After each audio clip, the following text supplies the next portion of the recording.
Saying good morning to many viewers and listeners. Welcome to another episode of Voices. It's Monday, the 14th of November, not any old Monday. As to millions around the globe, it's being celebrated as Valentine's Day, so it's a very special day. So let's say from the studios of WINNFM, happy Valentine's to all believers, all who are celebrating. It's a very wonderful day, very special day. I want to say kudos to the ladies who will be taking out the gents this evening, and to the gents who will be taking out the ladies. Celebrate, love is in the air. We'd rather have that than all the nonsense that is just circulating around the world today. So happy Valentine's Day from the studios of WINNFM 98.9. My name is Socrates, host of today's episode of Voices. It's February 14th, just about 2 minutes past 11 o'clock. And we're going to have a special guest with us today, an in-studio guest, discussing a very, very important topic. So I know it's Voices, it's your program, but after pausing for a word from our sponsors, when we get back, we're going to ask the callers to hold their calls until our guest will have had a chance to make his presentation. So please be with us as we pause now for a word from our sponsors, and we will be right back.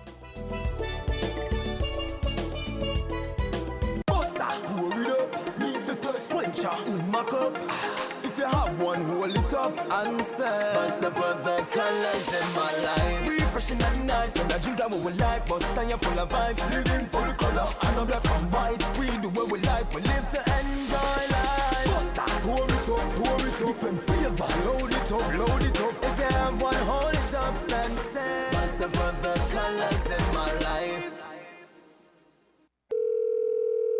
Hello. Good, Jean. What's up, girl? Talk to me. You know I'm working hard on being even more active, right? So we're going to the TDC Home and Building Depot to get a blender, weights, a yoga mat, and a bike for Clive too. You serious? Something keeping there?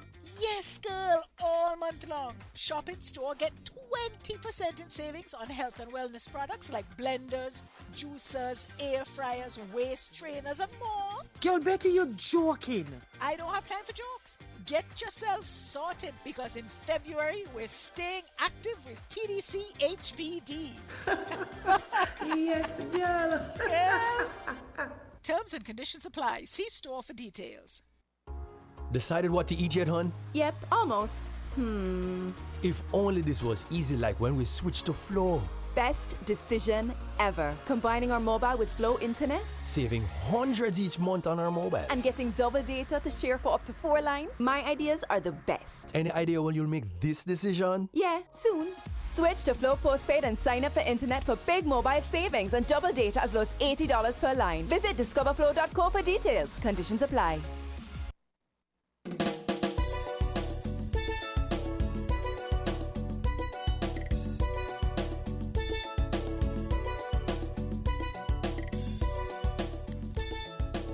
Valentine's Day Blues. Welcome back to Voices.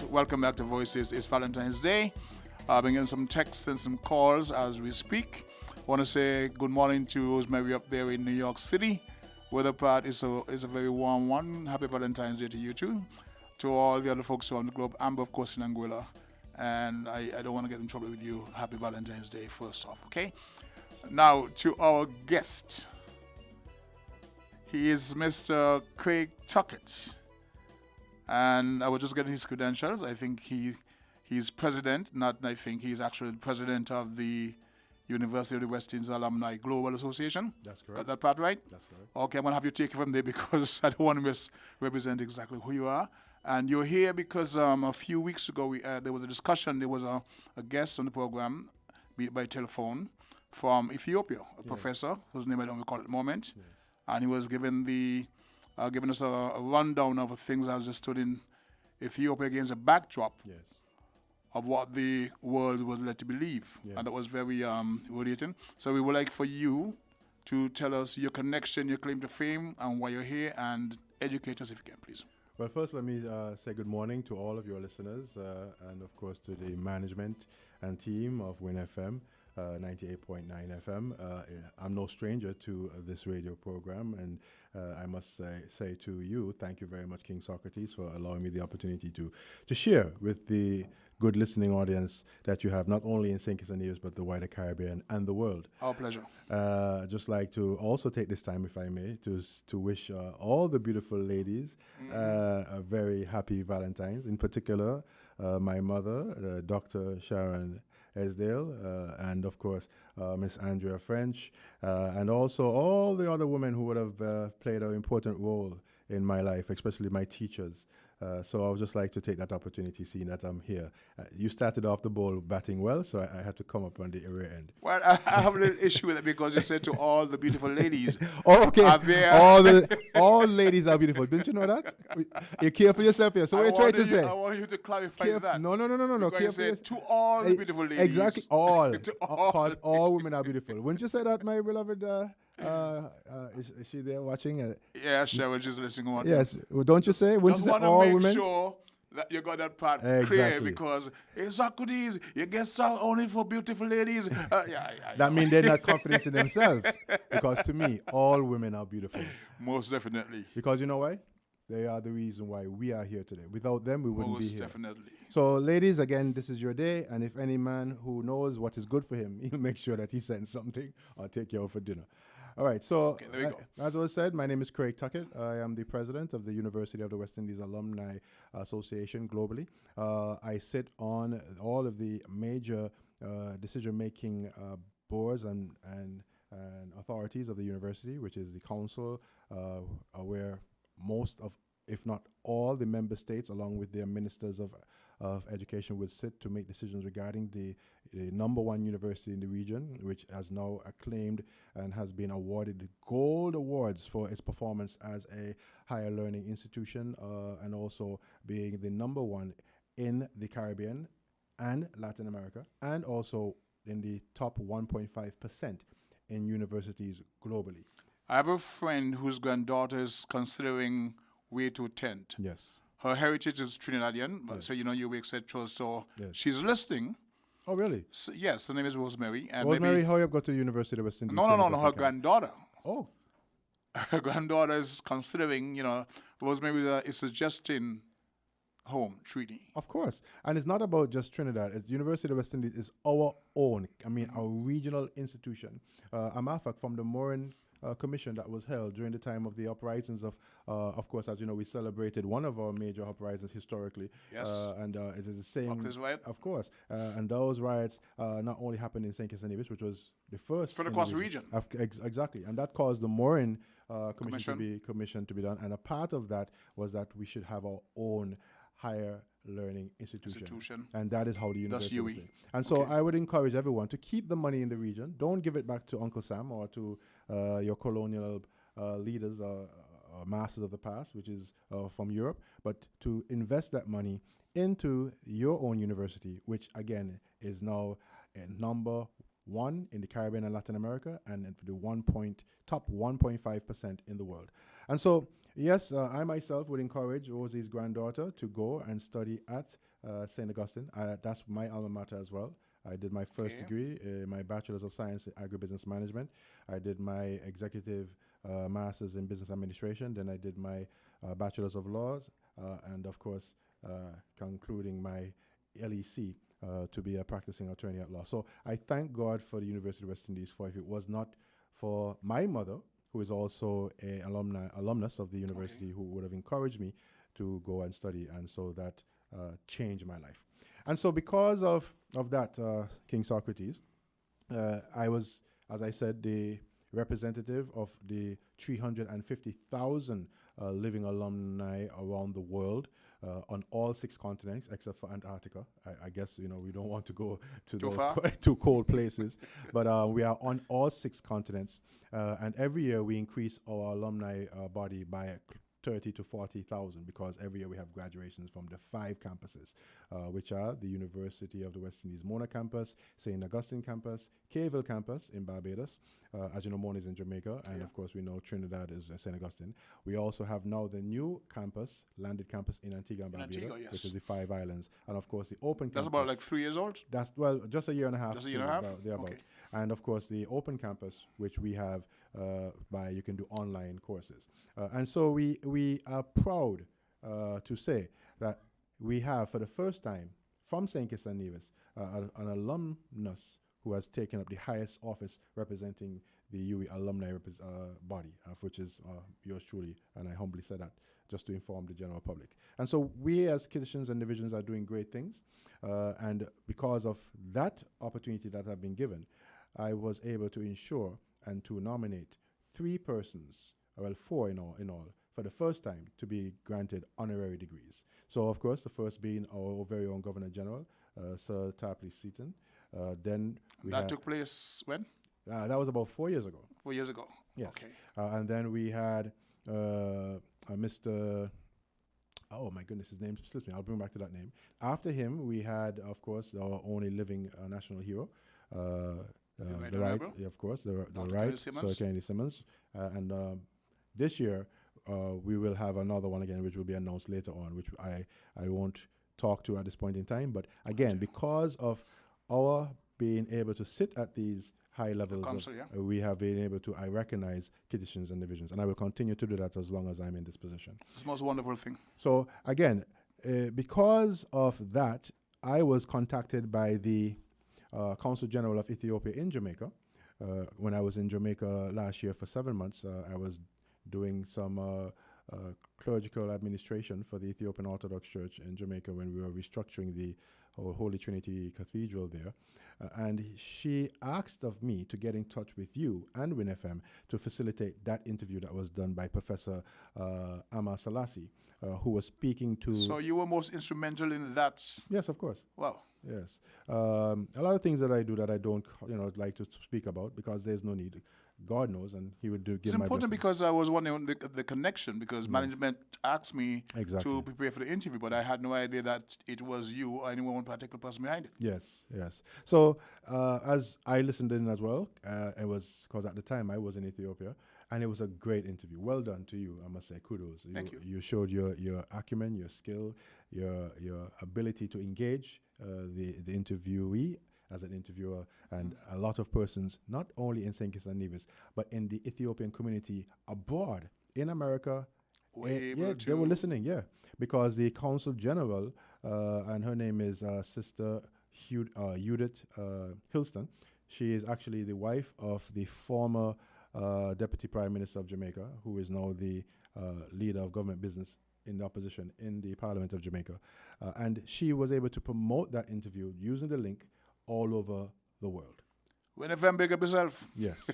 So I was happy to be a part of that to ensure that, again, St. Kitts and Nevis highlights, because a lot of the Ethiopians say, where is St. Kitts? Because they only know Jamaica, you know? A lot of people in the world, especially in Africa, when you go to Africa, when you tell them, I'm from the Caribbean. Oh, Jamaica. No, I had to try to tell them, no, we have a lot of other islands. I've had to feel the question now, which part of Jamaica is St. Kitts? Exactly. Those types of, but again, it shows that we have to do more in terms of educating our brothers and sisters in the diaspora, especially in the motherland of Africa.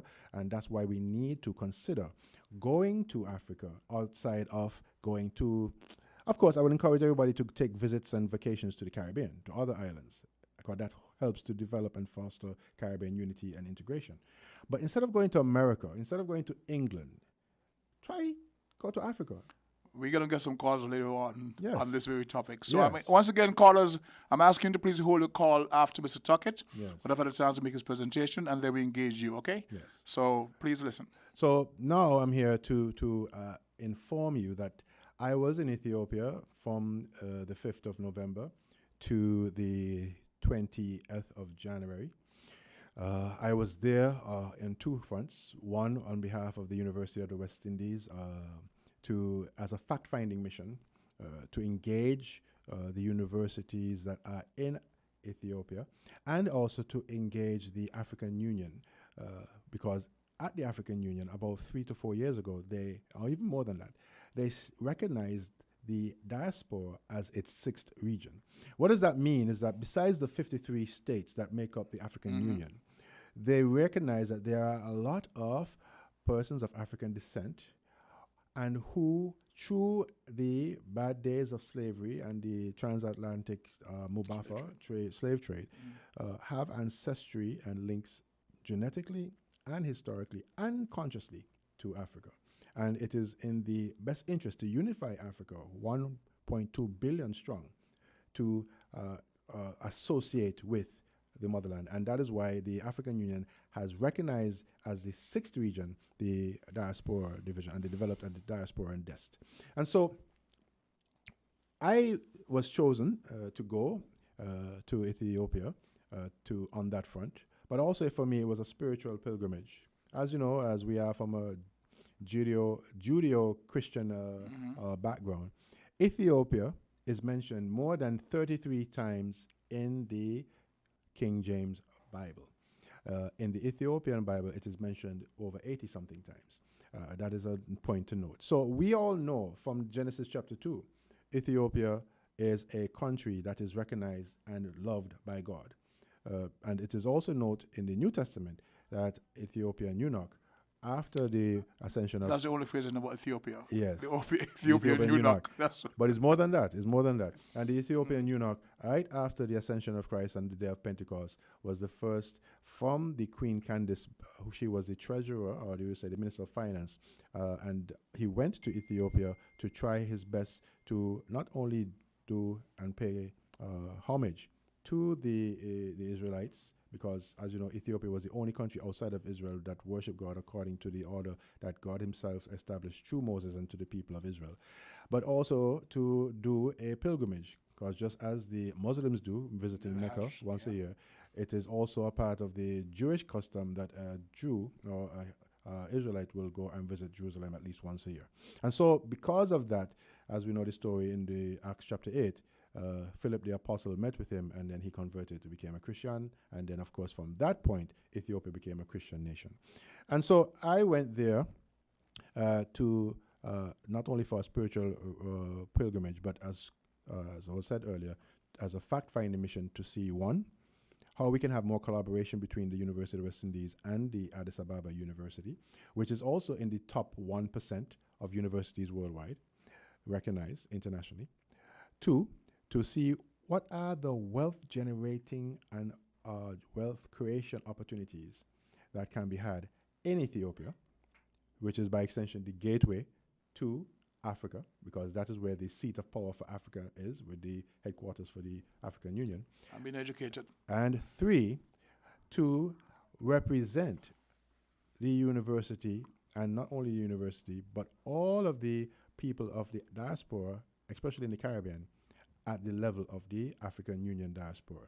So those are the three reasons that I went to Ethiopia, and I'm happy to report that it was an overall success.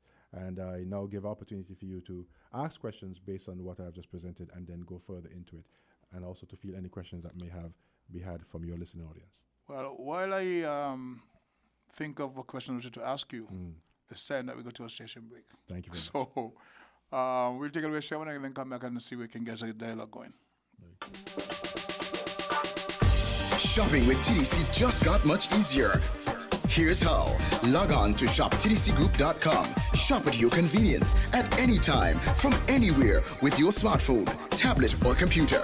With our safe and secure payment checkout, you choose the option to pick up in-store or have your goods delivered right to your door. It's that easy. Shop tdcgroup.com, your one-stop online store.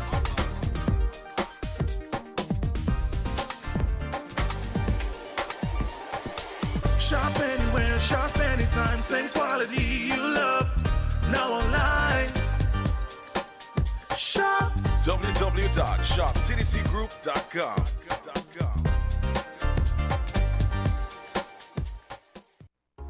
Decided what to eat yet, hon? Yep, almost. If only this was easy like when we switched to flour. best decision ever. Combining our mobile with Flow Internet Saving hundreds each month on our mobile. and getting double data to share for up to 4 lines. My ideas are the best. Any idea when you'll make this decision? Yeah, soon. Switch to Flow Postpaid and sign up for internet for big mobile savings and double data as low as $80 per line. Visit discoverflow.co for details. Conditions apply. Pump it up with Quicks. One pump and you're pumping. Dishes done, you're smiling. Pump it up with Quicks. Keep pumping. Pump it up some more. Pump it up. Grease is gone for sure. Pump it up. All your dishes fixed. Pump it up. Pump it up with Quicks. I don't want a dirty sink. Keep pumping up with Quicks now. Clean that sink. Pump it up some more. Pump it up. Grease is gone for sure. Pump it up. All your dishes fixed. Pump it up. Pump it up with Quicks. Pump it up.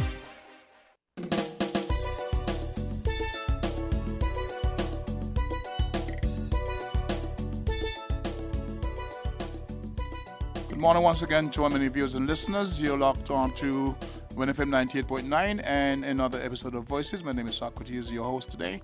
And with us in studio is Mr. Craig Tucket. Among his many credentials, he's the president of the University of the West Indies Alumni Association, Global Association, and internationally, he covers the planet. And he is here to speak to us about why he's here, why he went to Ethiopia, and he was there some weeks ago when there was an interview by a professor whose name we can't recall. Amar Selassie. Yes. And this is very impressive, very, very impressive, because like myself, the average guy would pass you on the street not knowing exactly how you came to be this person. You attended, you said you also studied law, so you're also a lawyer. Yes, should be called to the bar in October, thanks God. Congratulations. Well, it was thanks be to And you're God. very spiritual. I try. So my best. that I'm not trip, perfect, but you know. yeah, we all are. That trip to Ethiopia, you said there was a spiritual connection also. Definitely. So, as I mentioned, Ethiopia is indeed, as was mentioned by the professor, those who are listening, not only is it mentioned in the Holy Bible, which is the Word of God, more than 33 times. That's the King James Version. Again, as I mentioned. In the Ethiopian Holy Bible, which is one of the oldest, because it was from that Holy Bible, which has 81 books, that King got James the 55. got the 66. 66. In terms of, it was part of the process of translation from Ge'ez, also from Greek and Latin, and so into English language. But the point is that the fact that it was mentioned by God in many of his prophecies through the holy prophets and by his own words through Moses and others, as you would even know, Moses himself married an Ethiopian woman. I can go on and on throughout the whole history of the Bible. Ethiopia has always been factors as a people. And the important note is that Ethiopia is not just the geographical location that we now know based on its international boundaries. Ethiopia was the whole continent. It also included at one point in time the empire right down to the whole continent of that we called Africa today. Ethiopia. Yes. Was exactly at one point the whole continent of Africa. Yes. A matter of fact, that's mind-boggling. I have the facts are there. If you Google it, you'll see. A matter of fact, the Indian Ocean was called the Ethiopian Sea. These are the type of things. A lot of changes would have occurred, and this would have occurred a lot after the First World War. For instance, the naming of the continent that we call Africa was only recent, right? So the point is, all of us who are from African descent, are really and truly Ethiopians. And that is why our brothers of the Rastafarian movement, even those who are conscious, such as the Hebrew Israelites, they recognize that fact. The Ethiopian Orthodox Church. Of course, is also the custodian to the health, history, spiritual life, not only of Ethiopia, but of the ancient peoples. And of course, that's why I would like to say to you that there is always a consciousness. There's no fluke why our flag included the national colors of Ethiopia and also of the UNIA, which is the Black Liberation Movement, as you know, which was founded first by Marcus Garvey himself. And Marcus Garvey himself recognized Ethiopia and directed us as black people to look for our own king, our own emperors in Ethiopia. So the consciousness of our people is ingrained in that fact of Ethiopia, of being back to Africa. But of course, because of westernization and social media, The a lot of, it has stopped somehow our connection. But strangely enough, I've recognized a lot of our young people. They are wearing brooches and beads and ankle necks and bands with the red, green, and gold. And when you ask them, but are they conscious of it? Well, that's what I'm trying to say. When you ask them, are you Rasta? No. So how come you took this? No, something about it. Mm-hmm. Do you know anything about Ethiopia? No. So again, it's ingrained in our psyche, in our DNA. It is known also historically that when our peoples came from Africa on the boats, they were singing Ethiopian mizmus, which we call choruses, Christian songs. You see, because we were Christians when we came. People, they like to make us think that we were not Christian or we were heathens. That we were Christianized by the Western world. That is not so. That is not so. And again, there's a lot of history towards that. But again, those things were cited by the professor when he was speaking and in regards to what we need as a people in the diaspora to reach out to. Speaking of the professor, during his call, he was describing or giving clarity to the political situation on the ground with the conflict, etc., etc. Yes. You were there, and we would like you to give, as it were, if you can, a first-hand experience. Yes. If not, you would have had a better understanding of the conflict, what was happening, the causes, effects, and just speak to us, because we get the propagandized version that we just digest and then move on. So please speak to us. Thank you so much. And you know, it just shows your acumen again as an interviewer. Look how you dovetail to that. Well done. You ain't easy, you know. I must say to you, brothers and sisters, ladies and gentlemen who are listening, those of you who are conscious and those who are not yet conscious, the fight for Africa has never stopped. Not from since World War I, not from since the time of the Italian invasion of Ethiopia, and it will never stop. You need to know this. Of course. There was an invasion of Ethiopia during the time of Menelik I, who was at the time the 221st Emperor of Ethiopia, King of Kings, Lord of Lords.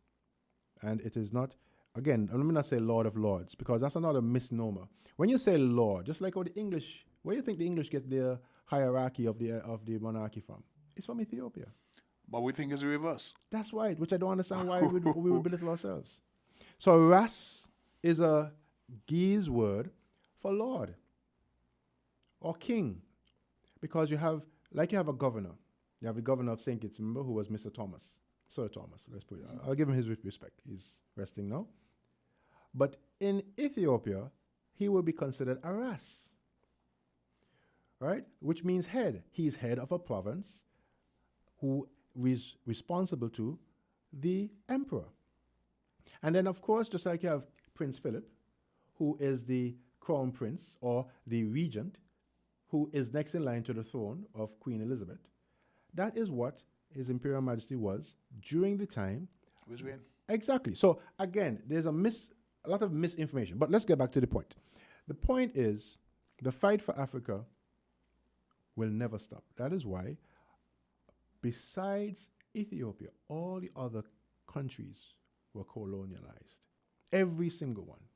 And so those powers that be will always and have always fought to maintain and also to try to extend that colonial mindset. And they were never able to do it through Ethiopia. And that is why we see from even in 1982, where you have the Battle of Adwa, which is celebrated on March the 2nd. It was the first time, well, the second time, because as we know, Shaka Zulu, who was able to defeat the British for a time in South Africa. But it was the first time in Africa that an African king or emperor and country was able to defeat an imperialist European invading power unilaterally. And then after that, they tried again in 1937, as we know, where they were able for a period of 3 to 4 or 5 years be in control in a way of Ethiopia. But again, they were beaten and run out of Ethiopia, which is the Italians. They actually uses tactics to enhance their war strategies Exactly. of Shaka Zulu. Exactly. And so the point I'm making is that this continued, and that is why people need to understand that the propaganda that was being portrayed in the US media and also, well, mostly in the US media, not so much in the BBC, but mostly in the US media, was orchestrated. I was there. A matter of fact, when I arrived, the state of emergency wasn't called yet. The state of emergency called a week after. To pinpoint the dates? To pinpoint the dates. Right. So I arrived on Friday the 5th of November. So a week after, let's say the 13th of November, thereabout, that's when the state of emergency was called by the president, by the Prime Minister Ahmed, right? The thing is, when I landed and when I was in Ethiopia, in Addis Ababa, there was peace. Now, of course, with any state of emergency, you will have checks. You have to, present your passport. If you, of course, got to see someone who's not necessarily Ethiopian, even though they look at me and say, "Hey, you look Ethiopian," but they realize my language or my accent is different. They don't know who you are. They have to be suspicious. Exactly. And so I presented my documentation, and as always. But I was at peace. Another thing that people do not know, and I will encourage anybody, if you like, you could check my Facebook page because I posted all the pictures. Addis Ababa is as developed as Toronto, as developed as New York. The only thing that New York have over Addis Ababa is because they have the underground subway. That's the only thing. They have the high rises. They have the place is clean. They have the large roads network. And tell us why we do not know that. Because we have been brainwashed by the international media to think that Africa is just a jungle and they want to keep it that way while they take the resources. And when I went to and spoke, I spoke to the Minister of Agriculture, I spoke to the Minister of Education, I spoke to the Minister of Foreign Affairs. They say they do not know why our brothers and sisters in the diaspora do not engage us. And you know what was also shocking, King Socrates?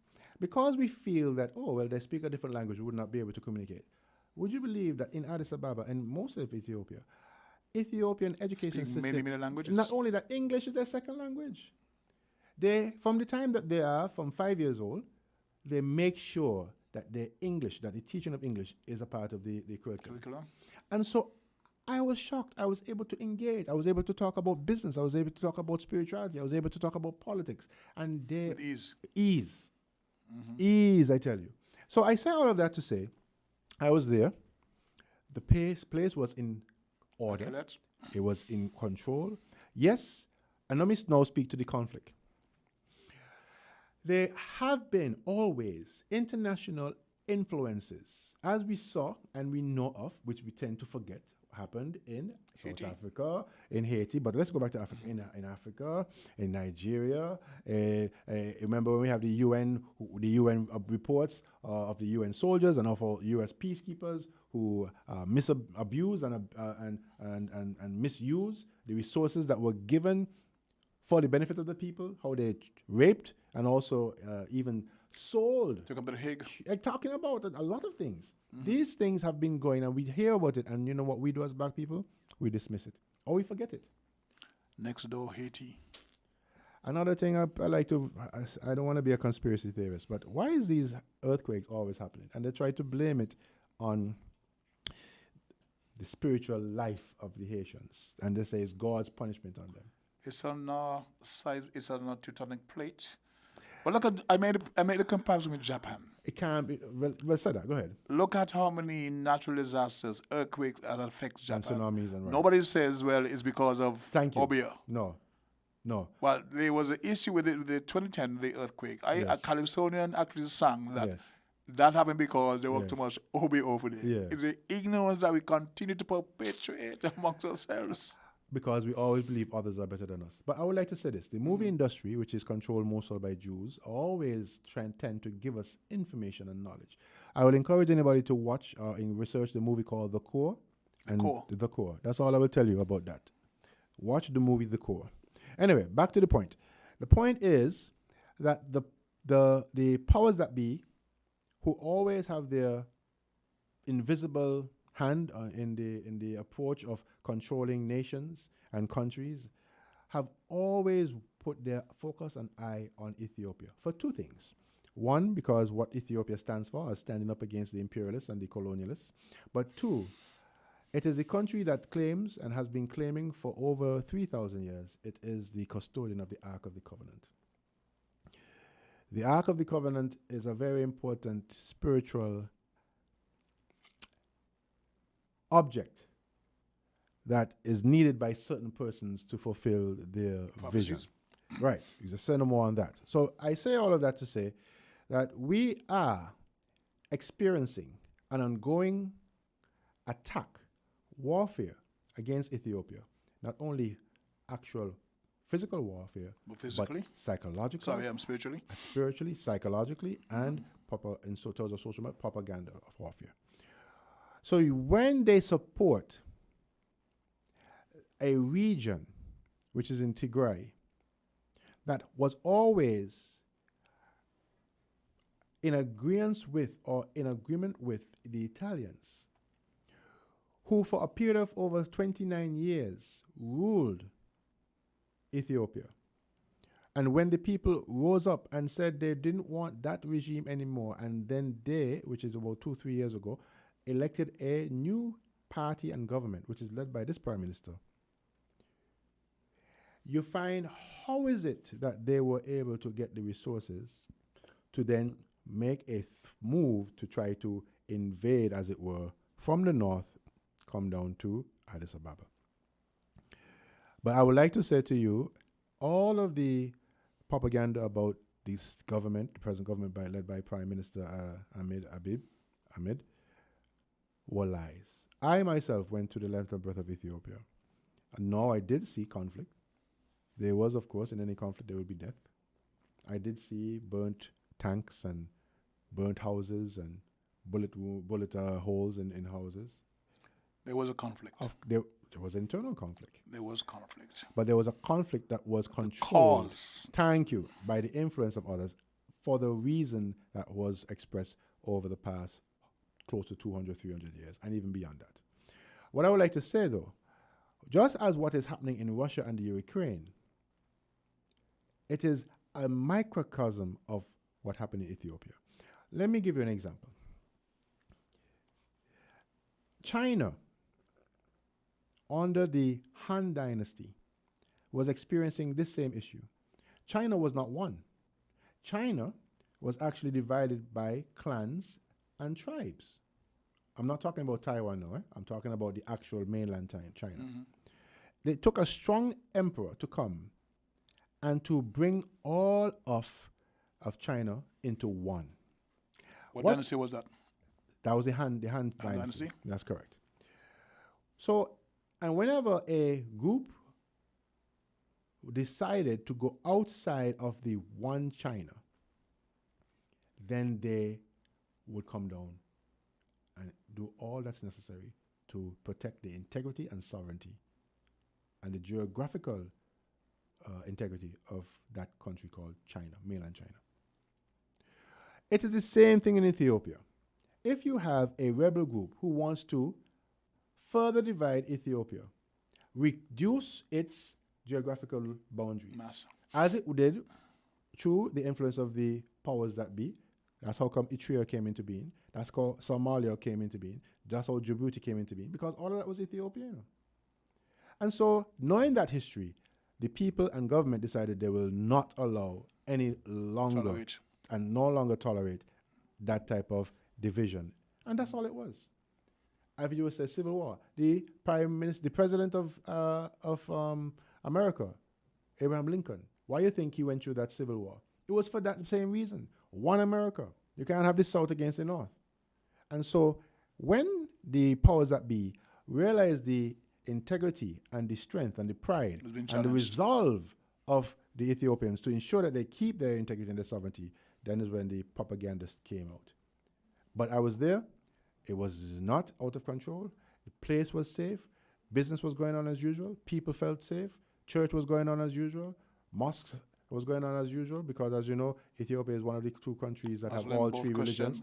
Christians and Judaism. And Judaism, exactly. Okay. And it was all in peace. It was all what we call a glamour.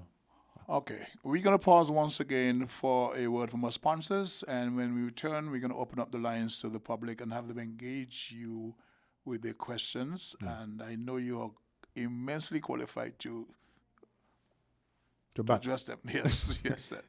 So, Sharon, take us away, please. Decided what to eat yet, hon? Yep, almost. If only this was easy like when we switched to Flow.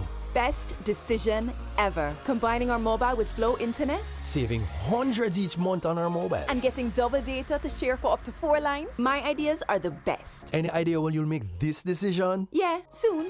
Switch to Flow Postpaid and sign up for internet for big mobile savings and double data as low as $80 per line. Visit discoverflow.co for details. Conditions apply.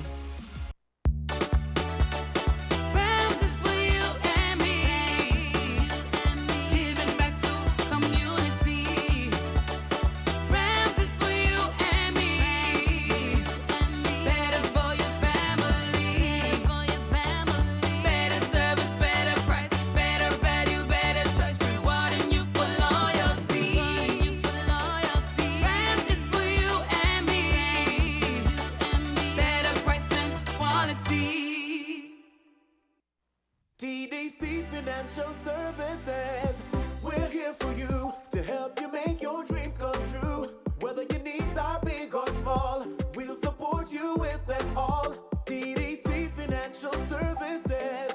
We are strong. TDC Financial Services. This is where you belong. TDC Financial Services, where money is made easy.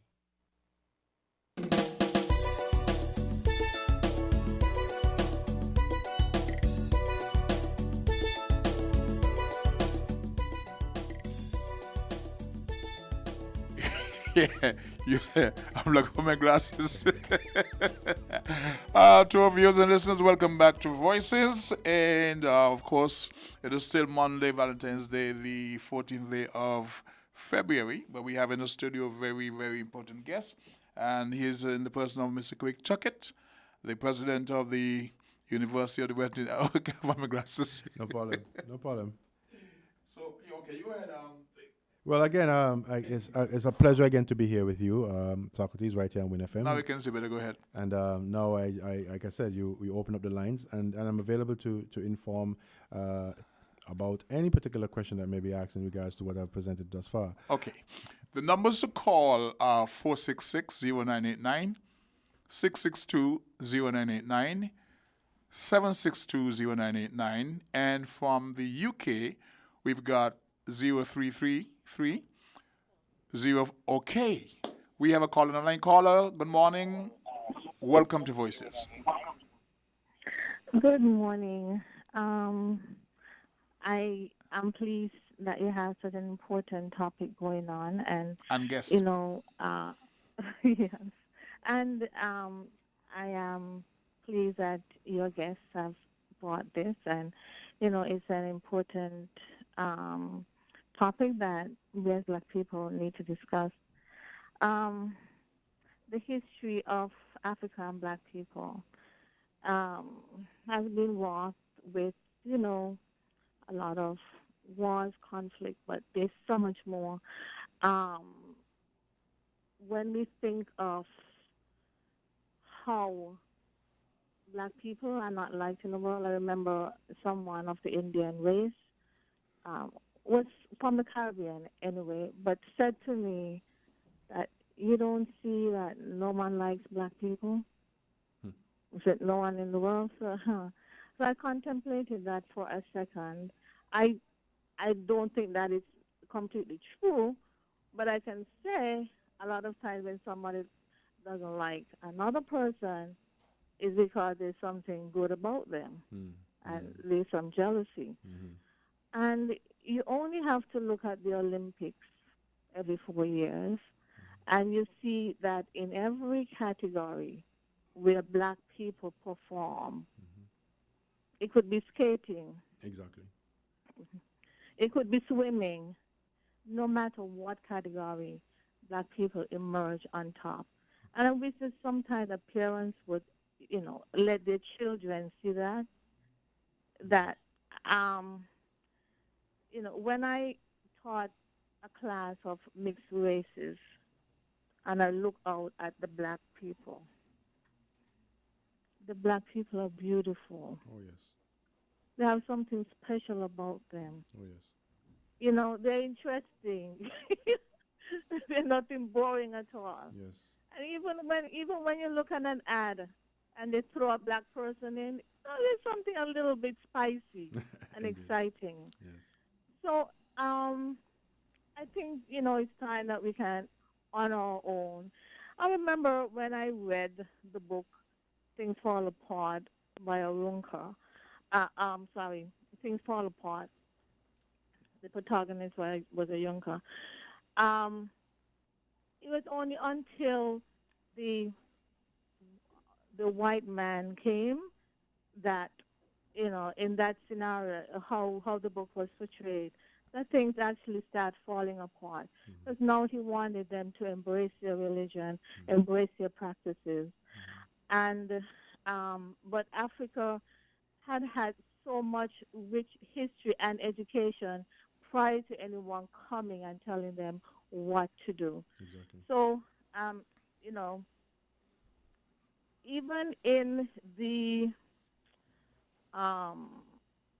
Western Hemisphere here, even in Latin American countries, black people from the United States as diplomats or other places around the world, when you go to some of these Latin American countries, they can't even go to the nightclubs. They are not allowed. And sometimes the only time that you see black people in some of these countries is when they're representing some sporting event. Exactly. Or otherwise.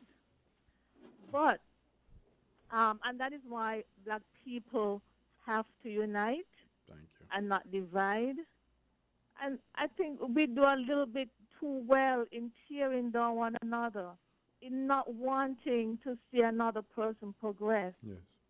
And I think that is when a lot of conflict comes.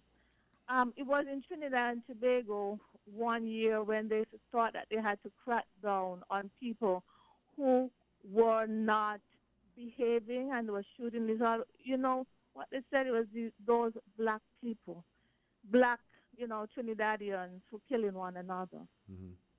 Why don't we give more love? This is Valentine's Day. Can we give more love to one another? If I may, rather than tear down? if I may give you the rationale for that. 400 years of brainwashing have left us lots to unlearn. Yes. The self-hate that we were taught.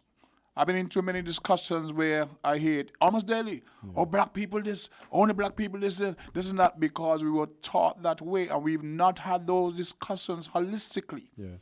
We go along and we put a band-aid here and we're amazed when Africans advance in certain spheres, education, whether it's academics or sport. We're amazed because it's not supposed to happen. Yes. So that in it's itself, not supposed to happen. in our mindset, it's not supposed to happen because we were told and believed that we are inferior. So when that happens, hey, we're surprised. It's a natural order of things. It's who we are. Yes. We, apart from the interruption of the Atlantic slave trade, were and still is a great race. Yes. It was instrumental. It was one of the instrumental pillars of slavery. Not to let black people know the history or educate themselves, because once you're an educated person about your own past, nothing can stop you. Yes. And I would like to also say that it's important for you to know that you are on the right track. I love the fact that you have observed this, but I would encourage you to continue to teach the young ones. Don't let your consciousness die with you. Do not also let anyone belittle you or to cow you from standing up for what you know is right and what we need as a people. So I'd just like to encourage you, especially as a woman. Yes. Yes, and another thing. We're satisfied if a white man progress. It's okay. We're satisfied if a Chinese person progress. But we're not satisfied. If we're even satisfied when an Indian progress, that doesn't bother us. But we're not satisfied when old people progress. Because we're not supposed to, Exactly. I mean, so And so it is a mindset that we have to do away with and help up one another. And that is why I don't be against people. I am for people. Yes. You know, you help, you support, you lift up one another. And I just hope that we will do that more. And thanks again for bringing such an important topic on Valentine's Day. Thank you so Black much. people need to love one another. Thank you. Thank you. And not only on Thank Valentine's you, Day. Bonnie, for the call. As Yes, you go know, ahead, sir. as you know, today, I mean, this whole month is Black History Month, so it's not just for Valentine's Day, but it's important to know that we are in Black History Month. And as a matter of fact, a comedian had once said, "Why we want to get a month?" You know, well, that's a different topic. Which you can highlight. Yes. As I was saying, the numbers to call from the UK, you got 0333 344 0065. From New York City, you got 718-285-6948. And from Florida, you got 305-921-4619. And we go straight back to the phone lines. Caller, you're live on Voices. Welcome to the program. Hi, good morning, the King. Good morning, sir. Good morning, I think sir. I recognize the voice in your studio. Yes. How are you, Lucas? How are you? How are you, sir? My brother. I just learned that one. You know what I mean? The King. Yes, sir. Morning. How are you, sir? Splendid, splendid. Yes, yes. I have permission to speak. Most certainly. Thank you. Morning, Craig. Yes. Tucket. Well, you could call me Paulus. You Craig and Lucas. You could call me Paulus, but it's really Paulus. So we are brothers in the church. Yeah, so. yeah. Yes. So that's, okay. Black History Month. Yeah. I does not really restrict myself when I speak in the truth of who we are. Yes. But be that as it may, it is what it is. Amen. I heard you earlier talking about the University of the West Indies and the alumni and its outreach. Yes. How far is that outreach? Because there are certain components to the University of the West Indies that we can enhance on in terms of reaching out to certain other universities that has a more robust indigenous cultural way of life, linguistics, and the like. Yes. One comes to mind is Professor Theophile Obenga. Yes. He is from Congo, Brazzaville, not the Congo DRC. And it probably is the first, not the first university in Africa, but the first indigenous university that has a curricula, all things the continent, not being manipulated and not being influenced by what I should say because I sponsor you, sponsor your university. And we get these things sometimes. Oh, can you just tone it down? No. Professor Theophile Obenga is one who went to the UNESCO with Professor Cheikh Anta Diop from Senegal. And as a result, UNESCO was to rewrite some of their materials about some of the discoveries of what they discovered in Egypt. These guys, they are versed in their field. They're not just linguistics. They're scientists, and, they deal with biology and so. Yes. So from doing all the research into the mummifications of the remains of mummies and so, they came up conclusively that, yes, especially the earlier pharaohs were as dark-skinned, melanated, carbonated as you and I today. Well, I don't know why you would say the UNESCO earlier pharaohs. I don't know why you would say the earlier pharaohs. UNESCO was to All the pharaohs agree. were. Yes. All the pharaohs So were. how far is the outreach of the University of the West Indies? Thank you so given much. that they are in Black History Month, and Yes. also given on the 2nd of January, Yes. the 2nd of February, rather, this month, Yes. the flag for the diaspora was raised in Ghana Yes. at the center of W.E.B. Du Bois center, the Yes. flag for the 6 regions. Yes. So it is official that we are the 6 regions Yes, it is. of Africa. Thank you so much for that question. Outreach and that collaboration and that coming together, Yes. we are getting closer. Thank you so much for that question. I will respond to you now because I realize we Thank soon you. come time for the 12 o'clock news. All right, so the University of West Indies, under the leadership of our esteemed Vice Chancellor, Professor Sir Hilary Beckles, who has served in that capacity for now 6 years and into his second 6-year term, and when he also was the principal for the Cave Hill University, or the Cave Hill campus of the University of West Indies, he was able to establish 2, should I say, satellite, I wouldn't say campuses, but 2 satellite institutes, that's the right word, one in Ghana and one in South Africa.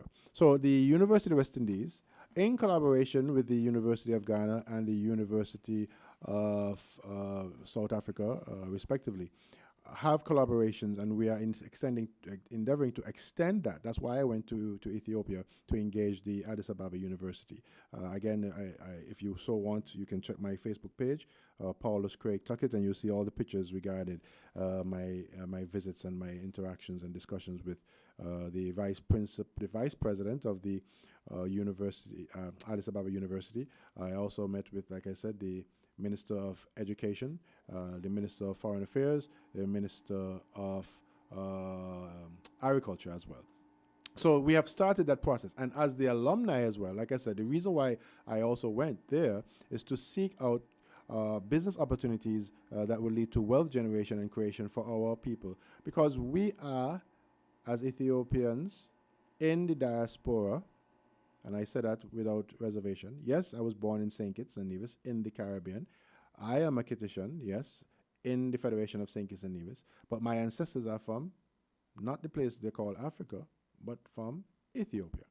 And that is also recognized by the historians and the researchers in Addis Ababa University, because they have identified a region in Ethiopia which is called Kafur, the exact right now in the geographical location called Kafur, where they know of the slave trade that would have encroached on their location, in their sovereignty, and take a lot of our brothers and sisters out and carry them for that long track down to the south, to Ghana, down to Sierra Leone, to where the last, as they call, what they say the place is, the last, it's a name, the last place where you see is a true dungeon. I'm supposed to go there for some time now. I'm supposed to visit, but I'll get there. Right. So we have started the process, my brother, and we will continue. And I had myself a discussion with the professor with responsibility for Ethiopian linguistics and culture, and we are endeavoring to sign, hopefully very soon, a memorandum of understanding between the University of West Indies and the Addis Ababa University, so that we can have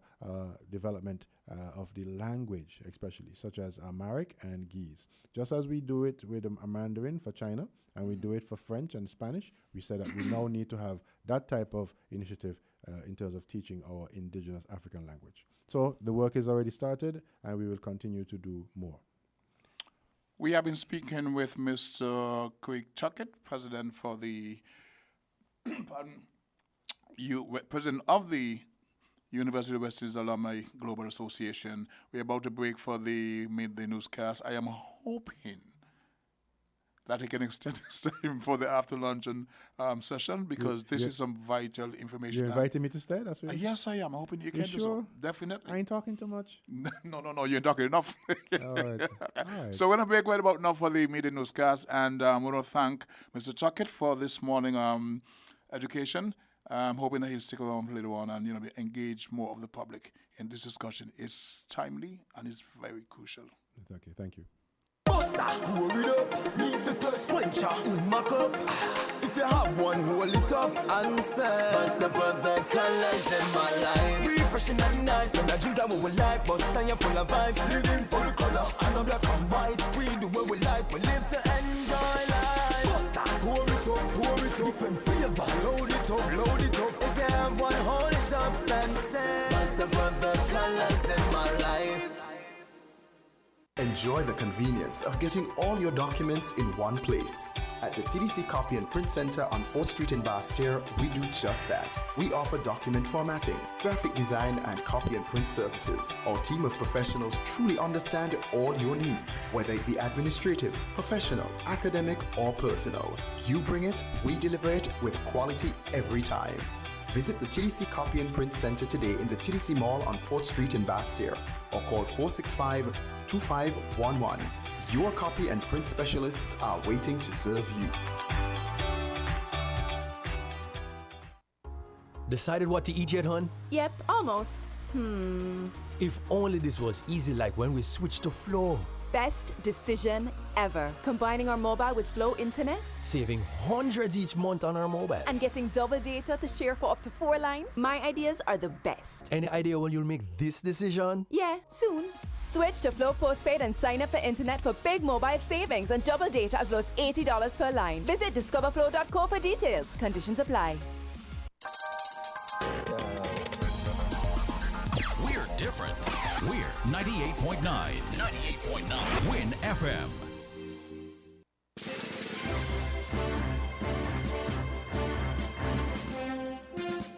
We now bring you the headline news. The headline news is brought to you by Caribbean Alliance, The Grange, KDP Enterprises, Carib Brewery, and National Bank.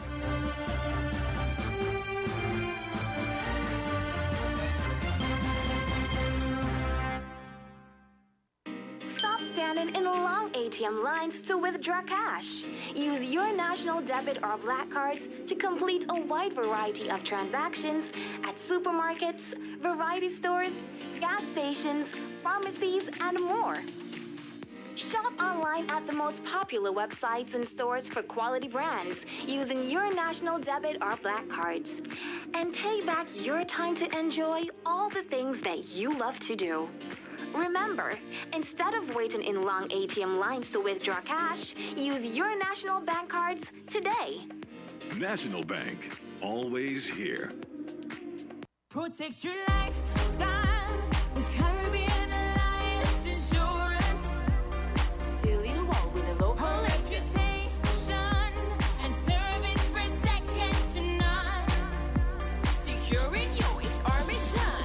People that you can trust, your business, property, we got you covered. Motor or personal, whatever it is, we got you covered. 130 years in this business, we've got you covered. For all your insurance needs, visit or call us at 465-2631 or 469-5303. Delia Walwyn, people you can trust.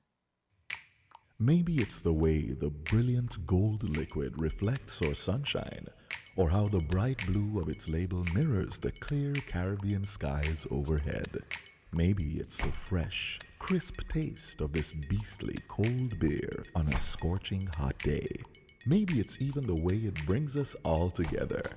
But one thing is for sure, Carib is very much a part of who we are wherever we're from in the Caribbean. Carib, it's the way we play.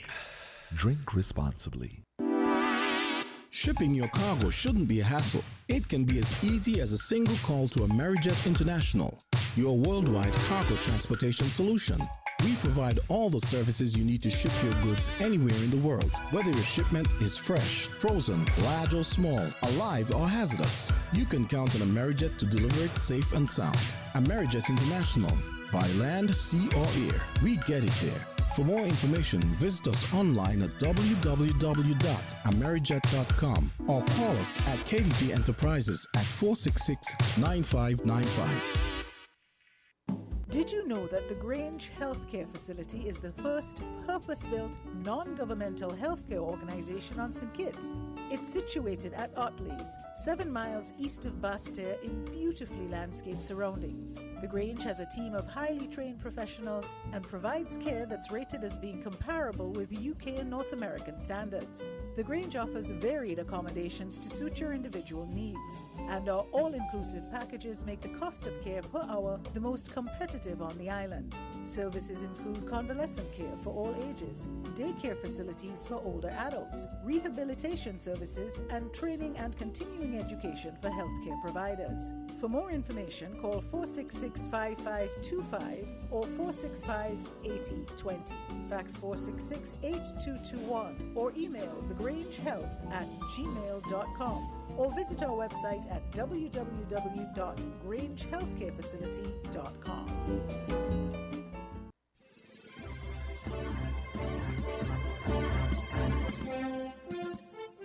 With the Win Headline News, I am Devon Cornelius. And I am Yolanda Weeks. Making the headlines. Cardiologist Dr. Caroline Lawrence emphasizes the importance of heart health. Manufacturing sector showing signs of recovery. St. Kitts and Nevis remains competitive on the international market. Internationally, Canada police arrest holdout protesters at US-Canada bridge. The details and more straight ahead.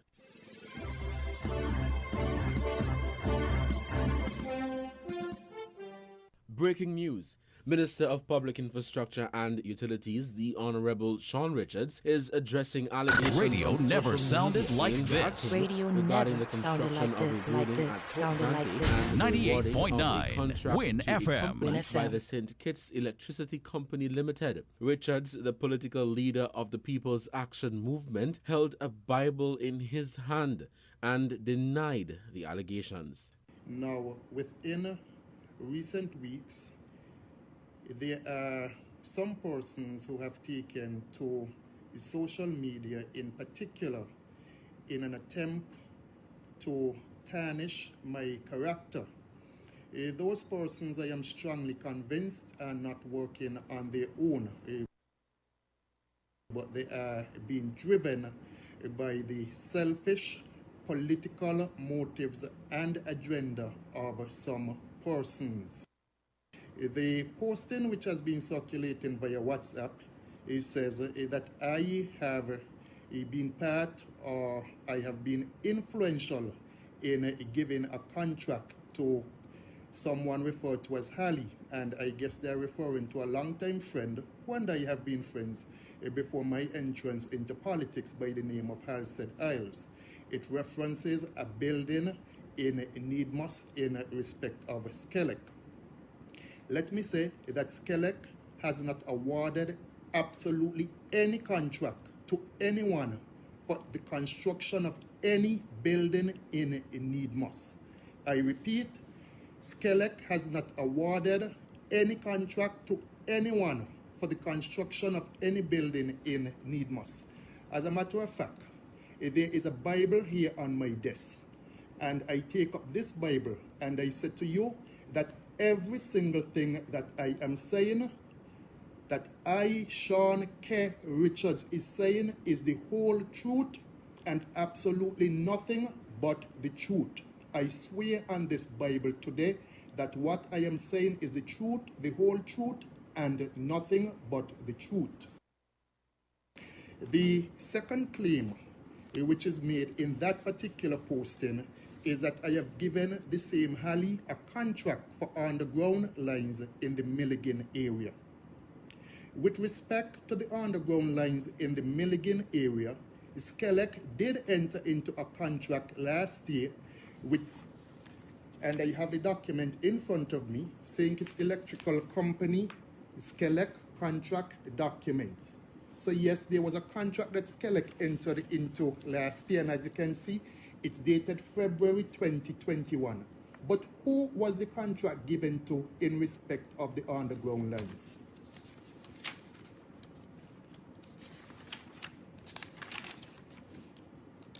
And it's referred to as the Bayford's feeder upgrade. And so I now turn to a particular page here in the agreement. And for those who are able to read it, it clearly indicates that the contract was given to one new generation. And you can see the signatories to the contract. The new generation is a company which belongs to Mr. Nubian Griot. And Mr. Nubian Griot, as you can see here, is who signed the contract on behalf of his company, and it's dated the 9th of February 2021. You look down below, you would recognize that there is a next signature on the contract. That signature belongs to Mr. Clement Jomo Williams, the general manager for Skelec, who also signed the contract on behalf of Skelec, and his signature is affixed and dated the 5th of February 2021. I think I would have said that Mr. Greer signed on the 8th. It's actually the 5th of February 2021. So for those who wish to tarnish my name, let them continue to attempt to do so. God is good. God is good. And God sees and God knows every single thing. And if I have to come back in the next Facebook Live to continue to defend my name, I will continue to do so, and I will continue to come with the facts and all of the necessary documents to show what I know from what it is that I do not know. And so, as I answer persons, I do not answer them based on my own strength, because as I said, God is good.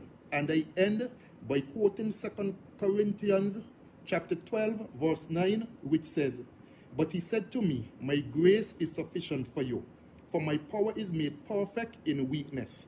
Therefore, I will boast all the more gladly about my weaknesses, so that Christ's power may rest on me." I am not a perfect individual. I have my weaknesses just like everyone else.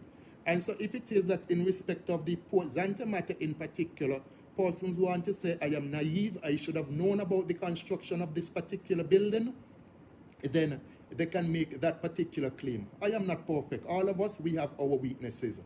But the grace of God is sufficient for me, and the grace of God will help me to fight my battles politically or otherwise. As I said, let me summarize what I said. No contract has been given to anyone to build any building in Needbus by Skelec. The contract for the underground cables was given to none other than New Generations Engineering, which is owned by Nubian Greer. And as far as I know, Nubian is a supporter of the People's Labour Party. And so you must ask yourself, why is it that they have not said that Nubian is the one who got that particular contract, rather than telling lies and spreading propaganda? In respect to the security building at Port Zante, it is a 2-story building. The contract that UDC entered into is with Lincoln or Brian Pemberton of Contech. The revised amount that I have seen is for $150,000. The amount that Mr. Robert Morris estimates that the building should cost upon completion is $192,000, so that the building cost is actually less than the estimated cost of doing it. The chairman of the board, Mr. Duggins, had asked for certain changes to be made in respect of the drawings which were done for that particular security building. More in a subsequent newscast.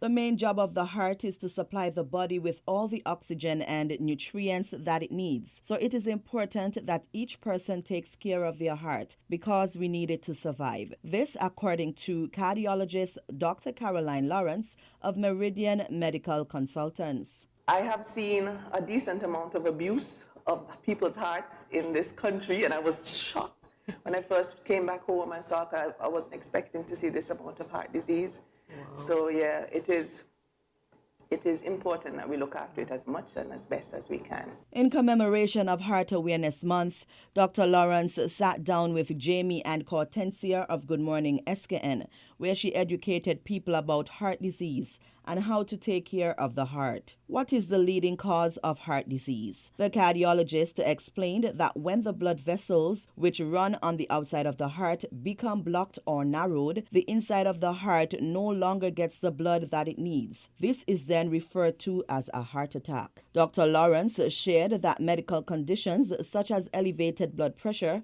high blood sugar or diabetes, and high blood cholesterol can cause restriction of the blood vessels and can impact the heart muscles negatively. In addition, the doctor said some people were born with heart disease. She explained that the heart should have 4 chambers, but some people were born with only 2 chambers. A hole in the heart is also another congenital issue or defect found in children at birth. Of the two, some children are born with a hole in their heart, and that would mean then that the blood that is only supposed to go to the lungs to get oxygen is now going out of the heart with low oxygen because of that hole that allows for the transmission of blood. The doctor further mentioned that sometimes the common flu can attack the heart, enlarging the vessel and potentially leading to heart failure. Dr. Lawrence encouraged individuals to take care of their heart by eating a diet rich in fresh fruits and vegetables and avoid foods high in cholesterol like mutton, steak, and beef, as well as full cream cheese and full cream milk. She acknowledged that sometimes we as a people eat the things we shouldn't, hence the importance of exercise. Dr. Lawrence suggested that adults engage in a minimum of 150 minutes of aerobics each week, which is a nice way of looking after the heart. These strategies of eating a balanced diet and exercise can improve heart health, giving the vessel the critical care it requires to function optimally. You're supposed to love your heart. I have seen the heart pull through for many people who have abused their heart, and the heart's still loving them, working for them. But we need to start loving our heart more. We're doing the regular exercise, we're checking your numbers, pressure, sugar, cholesterol level.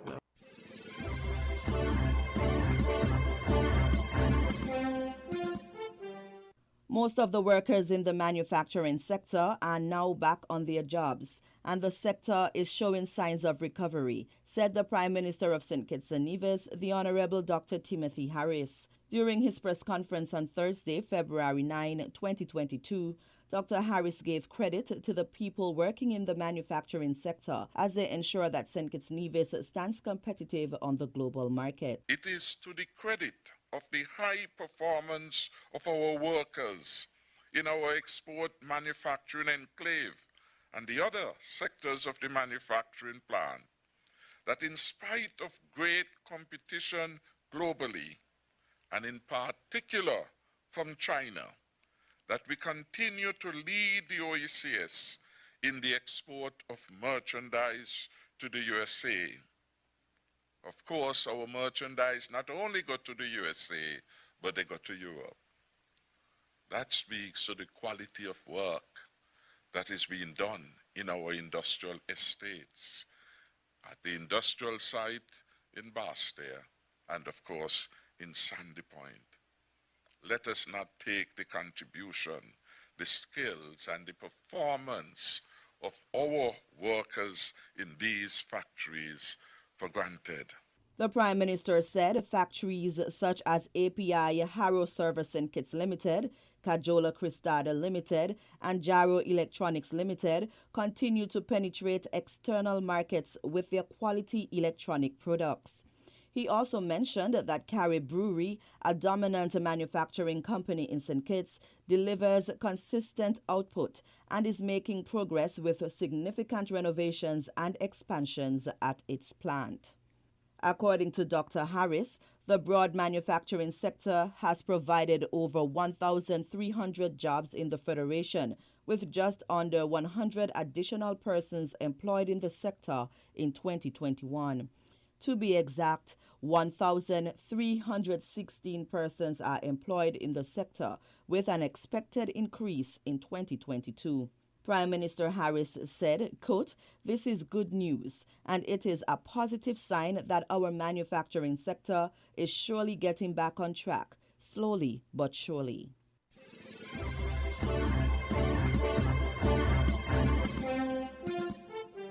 The Alliance Party for Progress, APP, declares it's committed to fighting on behalf of the people of Barbados despite its failure to win any seats in the January 19 election. At a public meeting on Sunday held at the Cricket Legends of Barbados, party leader Bishop Joseph Atherley says his party will seek to formulate policies to benefit citizens. We are about people-centered policies. We believe policies must flow from the bosom of the people to the benefit of the people. Is that important? It is important. what is now the actuality. Policies formulated and shaped in Barbados too often come from the bosom of select interest groups in Barbados. Ferdy was at pains to tell you that much of the policy formulation which we now adopt in Barbados comes through outside external influence and pressure on our government, and our desire, our sense of need to comply with the dictates that come from abroad, even when they threaten long-held and cherished values in Barbados. We want to comply. Avali raised concerns about the problem of corruption, and he chided government for failing to bring forward legislation to tackle the problem. We need to see, and this is a very strong point for us in the Alliance Party for Progress, the elimination of corruption through the implementation of potent legislation intended to counter the further drift into practices of corruption in Barbados. You can't just talk about it. You can't just introduce legislation to the Parliament of Barbados when international institutions suggest that you have to comply. It is in the interest of Barbadians that corruption at the highest levels in Barbados is stamped out. Corruption robs an economy of productive dollars. One of the reasons why we are where we are financially is because of corruption in various forms.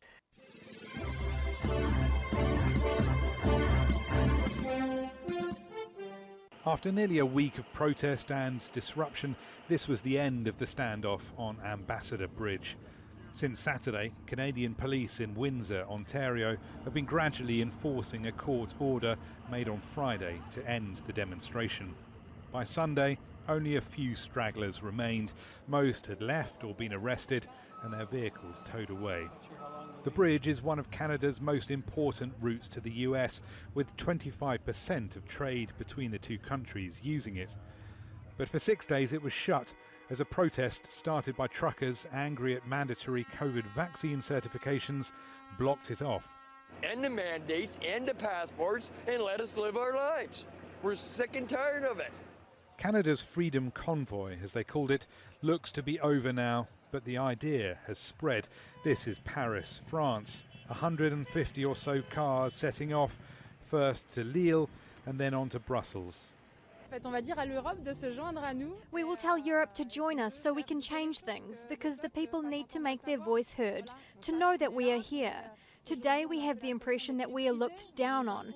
Things are forced on us and we are forced to get vaccinated in order to keep our jobs. We don't want that. We don't want this oppression. We want to be free. Brussels was quiet on Sunday, but maybe not for long. Because of COVID, governments in Western democracies have placed restrictions on people's lives not seen outside of wartime. Most citizens have complied, seeing them as for the greater good. But a vocal minority are finding ways to make their opposition heard. Rory Challens, Al Jazeera.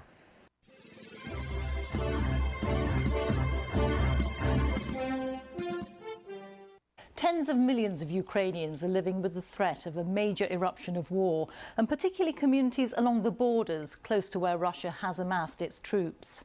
Our international correspondent Ola Gerin has travelled to the southeast of the country, near territory already held by Russian-backed separatists, to talk to residents of Mariupol. It's feared that a Russian invasion here could create a corridor from Russia to the Crimean Peninsula, which it annexed in 2014. In Ukraine, there is much to pray for. A nation that could be days from a devastating war if the worst fears in London and Washington are realised. At this Ukrainian Orthodox service in the city of Mariupol, they remembered their soldiers on the front line. Father Roman Perichachko is a military chaplain. He says it's President Putin who should be worried. I think these are the final convulsions of the Russian regime, he told me. I hope people understand they shouldn't die for this regime. Some here have faith that the worst can be averted, that there is still time.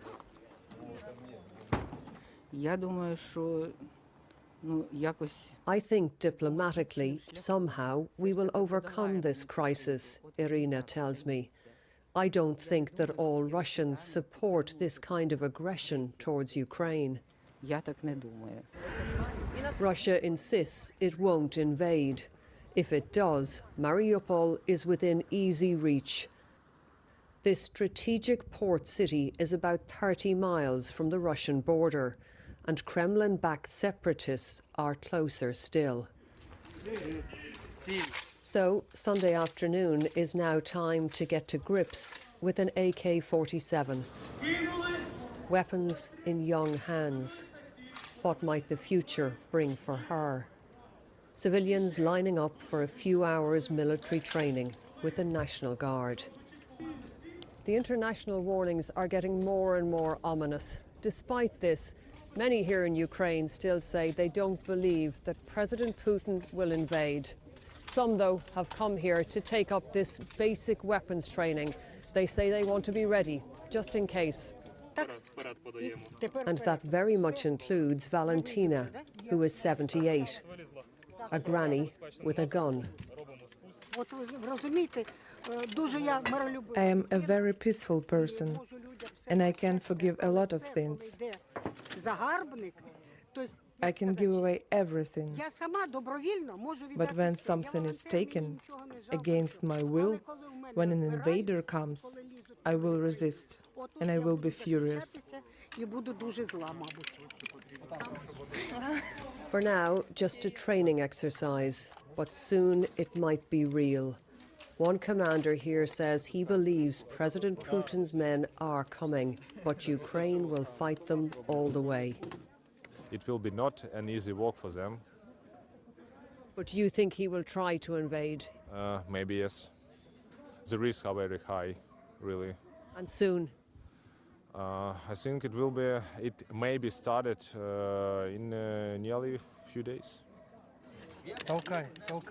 There is a sense of peril for Ukraine and its people, like 5-year-old Yaroslav. A sense that danger is closing in. Orla Guerin, BBC News, Mariupol.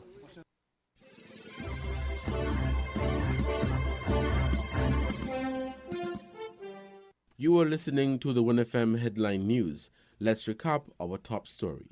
Cardiologist Dr. Caroline Lawrence emphasizes the importance of heart health. Manufacturing sector showing signs of recovery. St. Kitts and Nevis remains competitive on the international market. Internationally, Canada police arrest holdout protesters at US-Canada bridge.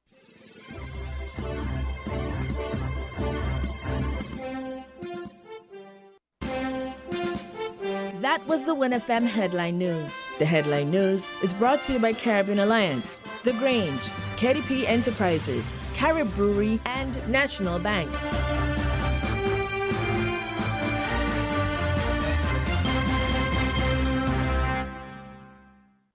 Did you know that the Grange Healthcare Facility is the first purpose-built, non-governmental healthcare organization on St. Kitts?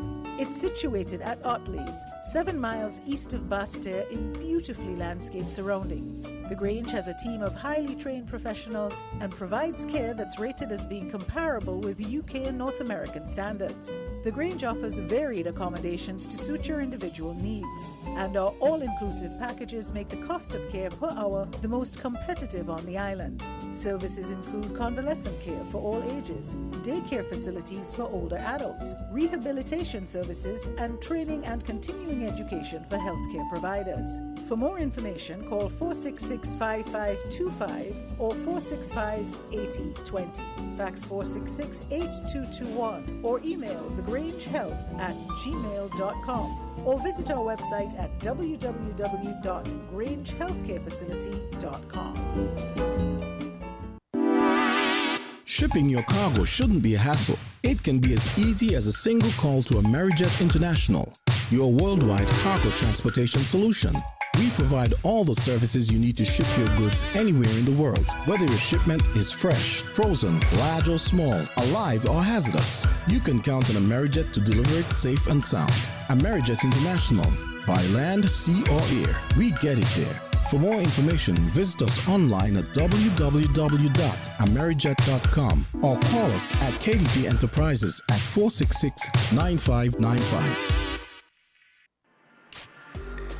With over a century of perfection behind the Mackeson name, a smooth blend with perfect balance and richness, it's no wonder Mackeson Triple Stout has a legacy of perfection.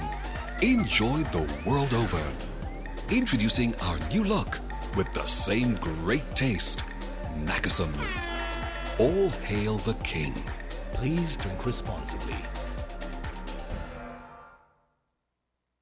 Protect your lifestyle with Caribbean Alliance Insurance.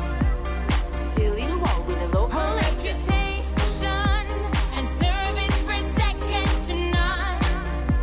Securing you is our mission. People that you can trust, your business, property, we got you covered. Motor or personal, whatever it is, we got you covered. 130 years in this business, we've got you covered. For all your insurance needs, visit or call us at 465-2631 or 469-5303. Dealey Walwyn, people you can trust. Did you know that National Bank offers very favorable terms and low interest rate to switch your home mortgage? Our in-house legal department will process your mortgage in a jiffy and free of cost. Switch your home mortgage now and get a peace of mind knowing that we are here for you. National Bank, always here. We're different. We're 98.9. 98.9. Win FM.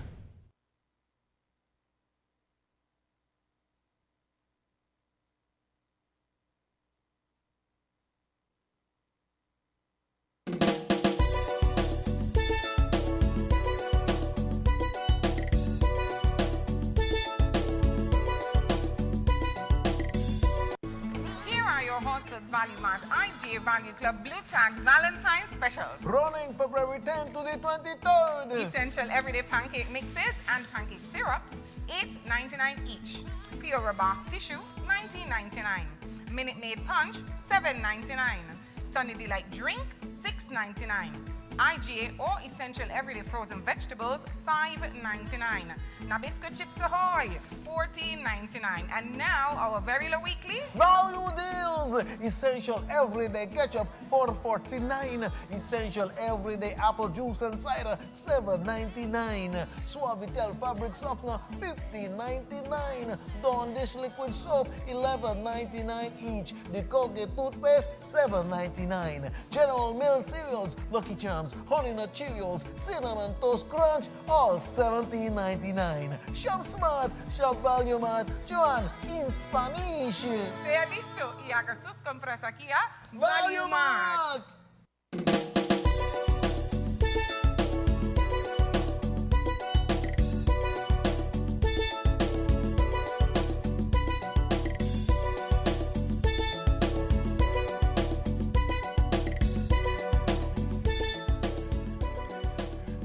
As we celebrate Valentine's Day, and it's still conscious that we're in the Black History Month of February, we have with us in studios, as we've had for the earlier part of the program, Mr. Craig Tucket.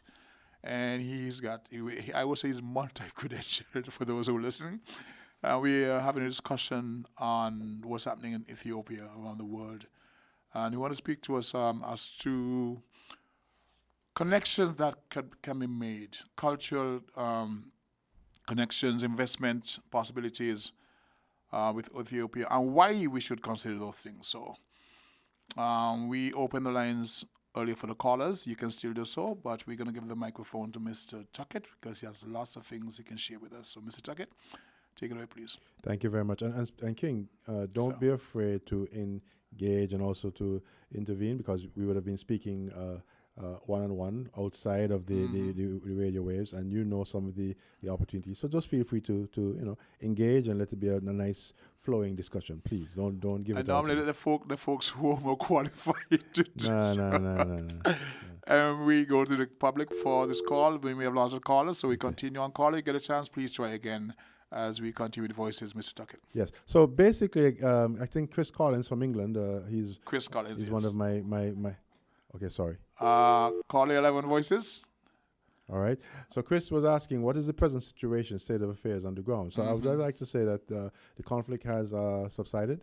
The federal government is in full control of the geographical integrity of Ethiopia. As you know, some of the UN quote-unquote volunteers have been expelled. Yet, even though that was done, as you can see, America has withdrawn its forces? Rhetoric. Well, rhetoric? Yeah, I wouldn't say forces. I remember America was never in, but you would see that there was a really? They were never there. Really? But, no, they were not. Well, okay. They were there, but they were not there. We take this call. Caller 11 voices. Yes, the king, I'm back. Yes, sir. Yes, and for the pilot, I'm back. Yes, man. Let's go, Lucas. I did not really listen much to the morning session, except for when I heard you say something, I called in. Yes. But I want to piggyback on an interview, discourse that was had with the host, the king, and a professional educator. Yes, Professor Amma Selassie. Yeah, Professor Amma King, Selassie. can you recall that discussion you had, this conversation? As a matter of fact, this program today was triggered by that particular discussion. Oh, okay. Like I said, I didn't tune in earlier. I did not hear much of what was said. But yes, I want to piggyback from there because the gentleman kind of like gave out an invitation to you, the king, to say, well, look, listen, we can make a bridge here in terms of cultural exchange, and you as a singer, an artist, I know you would have welcomed such because, it can expand your traveling, the space that you can really cover and give a flavor of what we in St. Kitts and Nevis enjoy here to our sisters and brothers in Ethiopia. So I think that was very encouraging. But most of the conversation was surrounded around the conflict in Ethiopia, the advances on, of the TPLF from the Tigranian area, and so forth. So I would listen to hear what Brother Paulus will have to say, because in the midst of all of that, Brother Paulus said to me, I am going to Ethiopia. I said, well, do you have some space in your suitcase, sir? You know what I mean? So in the midst of all that, he went there. In spite of all of the naysayers, we always get this type of thing like, boy, you're going Ethiopia, you're going to get killed. And Yeah, no, kind of foolishness. we're not afraid of that. We know what we know that. This is a very important will dialogue. come to us, but we are enjoying life. Yes. Thank And you so so much. The fear of death cannot deter us. Right. It does not really move our pulse an inch, because we know what life is about. Yes. So, Brother Paulus, yes. give us your take on, as we know that Prime Minister Abiy, he Yes. went to the front line, Yes. as does all leaders of Ethiopia will do. Yes.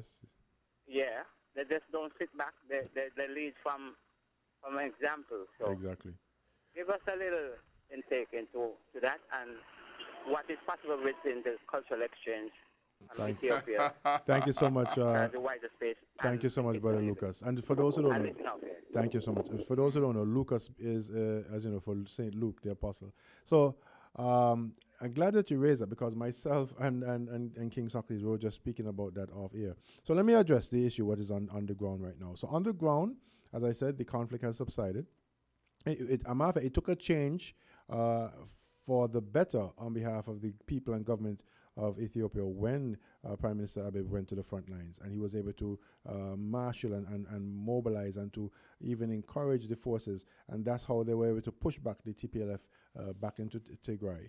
And also, since that, it was on the 7th of January, which is the Ethiopian Christmas, which a lot of people don't know. There are 2 Christmases in the world, and there are 2 Easters in the world. That's another thing that people don't know, but that's another discussion in of itself. On Ethiopian, or should I say Orthodox Christmas, Prime Minister Abiy released political prisoners who were inciting and who were charged for sedition and supporters of and those who were of the TPLF on Christmas Day. And he said it because he did that because he wanted to unite the people and to overcome the conflicts. Let's pause this call, please. Yes. Caller, your 11 voices. Good afternoon, sir. Good afternoon, sir. How are you? I know you're in the element. I'm splendid. Go right ahead. You know, I just finished up some chores and I'm just hearing your guest. Good afternoon. Is it Mr. Tucket? Yes. Good afternoon, sir. How are you? Yeah. I'm overjoyed to hear the conversation you guys are having. Thank you. Yeah. Let me put my 2 cents in on this. You know, I want our people to be aware of what is happening on the continent. Like, Mr. Tucket is talking about Prime Minister Abiy, and I want to mention President Assimi Goïta of Mali. Now, today we learned that Mali has kicked out France, and I've been lamenting that France has been raking 500 billion euros out of the francophone countries for centuries. Yes. 500 billion euro, Mr. Tucket, yes, can end poverty on the continent. Yes. We can get our United real Nations, Wakanda. We can the develop United Wakanda. Nations and the human rights body are silent on this. Yes. Because they're benefiting from it. Yes. Mr. Tucket, the war, the pending invasion of Russia into Ukraine, yes, I see it as a distraction of fake news. Now, this is my opinion, because over the years we have seen where those who are ruling, they have created chaos, they have created scenarios to distract the populace from their agenda. Yes. We no longer have to stay silent. We no longer have to accept what is happening. Yes. For me, Prime Minister Abiy of Ethiopia rejected Joe Biden's plan with his agenda for the Americans. Yes. So let us support Prime Minister of Ethiopia. Let us support President Assimi of Mali. Yes. Because if we remain quiet and silent, somebody has to take a stand. Now, there have been maybe 4 or 5 coups on the continent of Africa. Yes. In Guinea, the former president is alive, and also in Mali. Yes. So there are good coups and there are bad coups. Yes. The bad coups have assassinated our president, and we know who were behind the bad coups. Yes. So let us wake up, because we have to make a start. We have to take a stand, and our future could be behind Prime Minister of Ethiopia and the President of Mali. Yes. So yes, our people need to stay focused, and we need to be aware of what is happening and pay attention to what is our reality. There's a new scramble for the continent, the King and Mr. Tucket. Yes, we know this, yes. And China, if we're not careful, would colonize the continent again. Yes. The question we need to ask ourselves, and I refer to these people, I refer to the story of Joseph. Joseph was sold by his brothers as a slave into Egypt. And he, in return, became the governor of Egypt, which saved his brothers from the famine. Mm-hmm. That is our reality today that is playing out on the continent of Africa. Well said. Because, one, there are those who don't want to associate themselves with Africa. But as Joseph saved his brothers, there are many Josephs in the diaspora, in Europe, in America, with the financial ability to build our continent and inherit what is rightfully ours. Ours, thank you. The West does not care about we perishing in the Mediterranean Sea. You know, they just don't care about that. So our unity and recognizing the knowledge of self, because remember, our history was hidden from us. They did it for a purpose. Our name was changed because power is in our name. All that they did against us was for them, and for them to remain where they are today. But 400 years of slavery had expired 2019, and we need to wake up to the future. Africa is the present and the future, and they know this. Amen. Thank you for hearing me. Thank you so much. Thank you very much for your contribution, as usual. Okay, so let me be quick. So I realize we have 15 minutes. So We got 45 Oh, we have 45. to 1:30. Oh, beautiful. We break for station breaks, and then we continue on. That's all. Okay, very well. So basically, the conflict has been dissipated. Okay. Hotline, your live and voices. Welcome to the program. Good afternoon. Good afternoon, Lady Henry. Good afternoon, Craig. Hey, how are you? This is a UE alumnus as Oh, well. you big Yes. boat, One yeah. of our illustrious UE alumnus. How are you, my dear? Definitely. Oh, you big boat here. You want a Black History Month. Yes. You rose. Yes. And you know what is so good? As you said, you come from St. Kitts. Amen. So I call to commend you. Thank you. You know, for the effort you're making Thank you. and the representation you're giving. Thank you. And I want to encourage people, I keep saying it, send your children to the University of the West Indies. And those of you who can't afford to go now, go online and do courses. Yes. We have all kind of universities coming through here, having all kind of ways to attract our children away from our own institution. Yes. Maybe they hope to kill it. You know? Yes. So now back to the African thing. Well, is it possible for you to get videos also that can be shown on our national television? Easy. Yes. Yeah, because, I mean, you see, that is what is lacking. We hear the talk, but we don't see it. Yes. So if you're talking about, I know that African cities are like New York and anywhere. Yes. I mean, even Jamaica, you go down in Harpatry, you think you're in Miami, you know. True. No, serious. True. So true. Some people don't know that. So true. New Kingston has a lot of skyscrapers and stuff like that. Yes. So, yeah, oh, the place poor, and I sure Haiti got skyscrapers too. Yes. Anyway, so back to what I'm saying. Now, is it possible for us to do online courses coming from the universities that we are trying to link to? Yes, it is. Yes, it is more than possible. I made a footnote here to ask about scholarships to Ethiopia, but Yeah, even continue. you know, Yes. we want to know how do we do it. Yes. You always hear about African studies, and you have all kind of controversial issues. Because even the one, good afternoon, Journey, as you stressed that Ethiopia was a Christian nation, Exactly. and you him saying, oh, the The white first man come and Christian put it on nation them. in Africa, a matter of fact. The oldest, Yes. and is the oldest Christian nation in Africa, and one of the oldest Christian churches in the world. And we're a founding member of the World Because Council of Churches. the way the discussion goes is that, oh, they went and impose it on us, and, you know, as if we had no part in it. Yeah. And maybe the Ethiopian Orthodox Church need to be more prominent here, too. I agree. But where do you all meet? Right now, we meet right by, Ital Creations. That is a restaurant right behind of the camp. Yes, up on the highway. That's correct. I've taken folks there before too. Yeah. Every Sunday from 5 to 7, we have Please invite service. Socrates, dear. I will. All who have excuses. We're here 5 to 7, so you can go back home and cook. Yes. So it's a Christian church. That is correct. 5 to You know, 7 in so the a.m.? the Yes, stories in the you mo- get. no, in the evening. So you go back home and cook? Oh, in the evening? For your lunch. Man, you For don't do dinner. all your work. You don't watch cooking iron. No, that's in the evening, yeah. So it's from 5 in the 5 afternoon to 7. 5 to 7 in the evening? PM. Okay. Then maybe you need to advertise it more because the information that we get Yes. is faulty. Yes, indeed. And I'll Faulty. take Now, your challenge. how is it possible to access the Ethiopian Orthodox Bible online? Yes, it is as well. Yes, it is. Is it in English or in the It's their still in language? Ge'ez. So, as you know, Ethiopia is the only country that has its own alphabet and have its own language structure. It is one of the oldest languages in the world as well.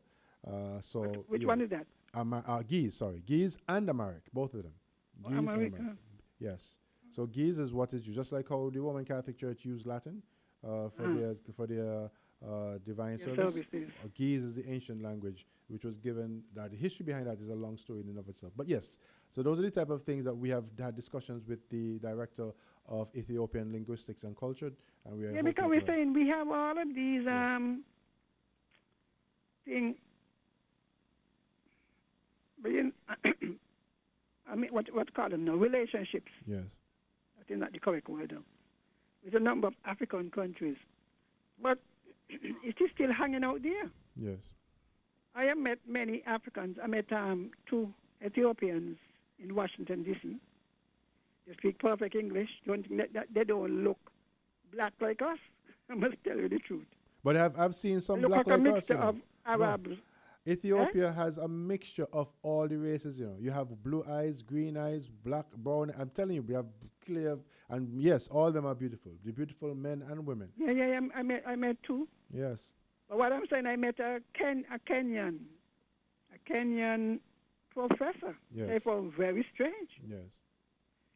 Thank you so much. And Miss we were Andy. talking when I went to India. Most of the people came from Africa. I was at IMF workshop. Mm-hmm. And he said he did not know that we, like me, we got to the Caribbean as slaves from Africa. Yeah. I said, well, how you know that? As a professor? Yeah, he lectures in a Kenyan university. So what connection do we really have with Kenya? Thank you so much, and I'll respond to that question shortly. All right, then. Thank you so much, Miss Henry. And keeping doing what you're doing, and your contribution will be definitely awarded in the near future from the UEA Alumni Association here in St. Kitts and Nevis. So again, let me try to, if there's any other calls, that is, and I'll pause for calls if there's any other calls. But like I said, back to the point, and don't worry, I'll address all of the questions and issues that have been raised just now. So the conflict has been dissipated. Strangely enough, as what Lucas was saying, that why go to Ethiopia? You're gonna die. Blah blah blah blah blah. Strange enough, when I was coming to Boli International Airport in Addis, you had all races coming through. You had Americans, white Americans. You had English people coming, the Europeans coming through. So even with all of that quote unquote propaganda, the people still coming in and doing their business. And the image of famine, because we associate the image of famine with Ethiopia. Again, that was all a part of the propaganda that was in the past. I tell you, I've been to Ethiopia. I'm glad to say that now. And the place is lush. Food galore. And that's something I wanted to also say to brothers and sisters. You see the money that you will take to go to Miami or maybe go to New York for a vacation for a week, 2 weeks? The same money that you would use would not only take you to Ethiopia, but you can stretch it even further. 1 EC is equivalent to close to 20 birr. 20 birr. A lunch in Ethiopia is equivalent to 30 birr. A breakfast, 30 birr. And also dinner, 30 birr. So if you spend 100 birr, you could spend 5 EC. And I'm talking about, you know how Chinese are like fill up your plate with stuff? But you're getting healthy stuff. Instead of rice and chicken, you're getting healthy food for that amount. So you might pay a little extra for the ticket, the transportation to reach to Africa, right? Just a little bit more, maybe 200 US more, thereabout. But the money that you would have spent, it evens out. More than even out. And the experience of going to a brand new experience, well, different place culturally, historically. King, when I landed, I took off my shoes and put my foot in the soil, and I cried. I'm telling you, I could. You felt that connection of being being home. home. Listen, not only did I realize I was back on my continent that my ancestors came from, Ancestral but I was in Ethiopia, where the Garden of Eden is, where Lucy has been found, and the whole world and everybody knows Ethiopia is a cradle of civilization. Remind the folks who are not really au fait as who Lucy is. Right. So, okay. We're going to pause for a word from our sponsors, and we'll be right back to this very stimulating conversation.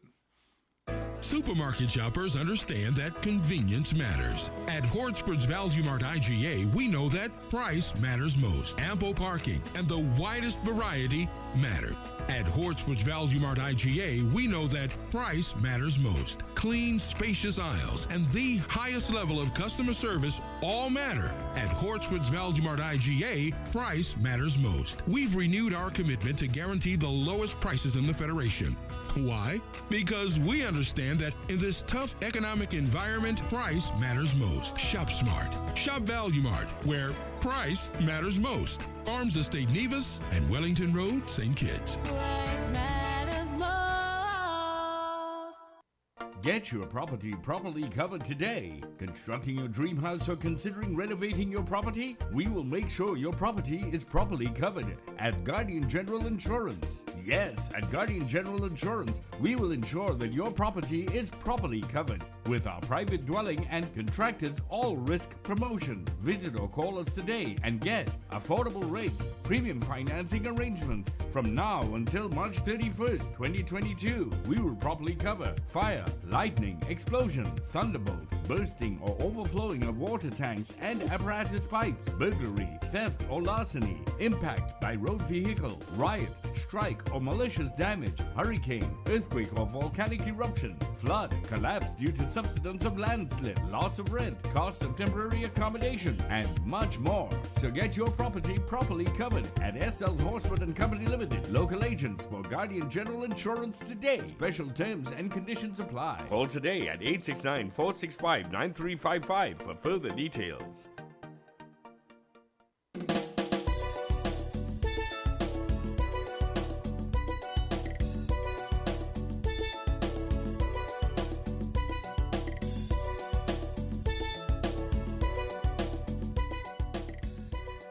We're back listening to Voices, and we have with us today in the studio Mr. Craig Tucket, and we're speaking about his trip to Africa.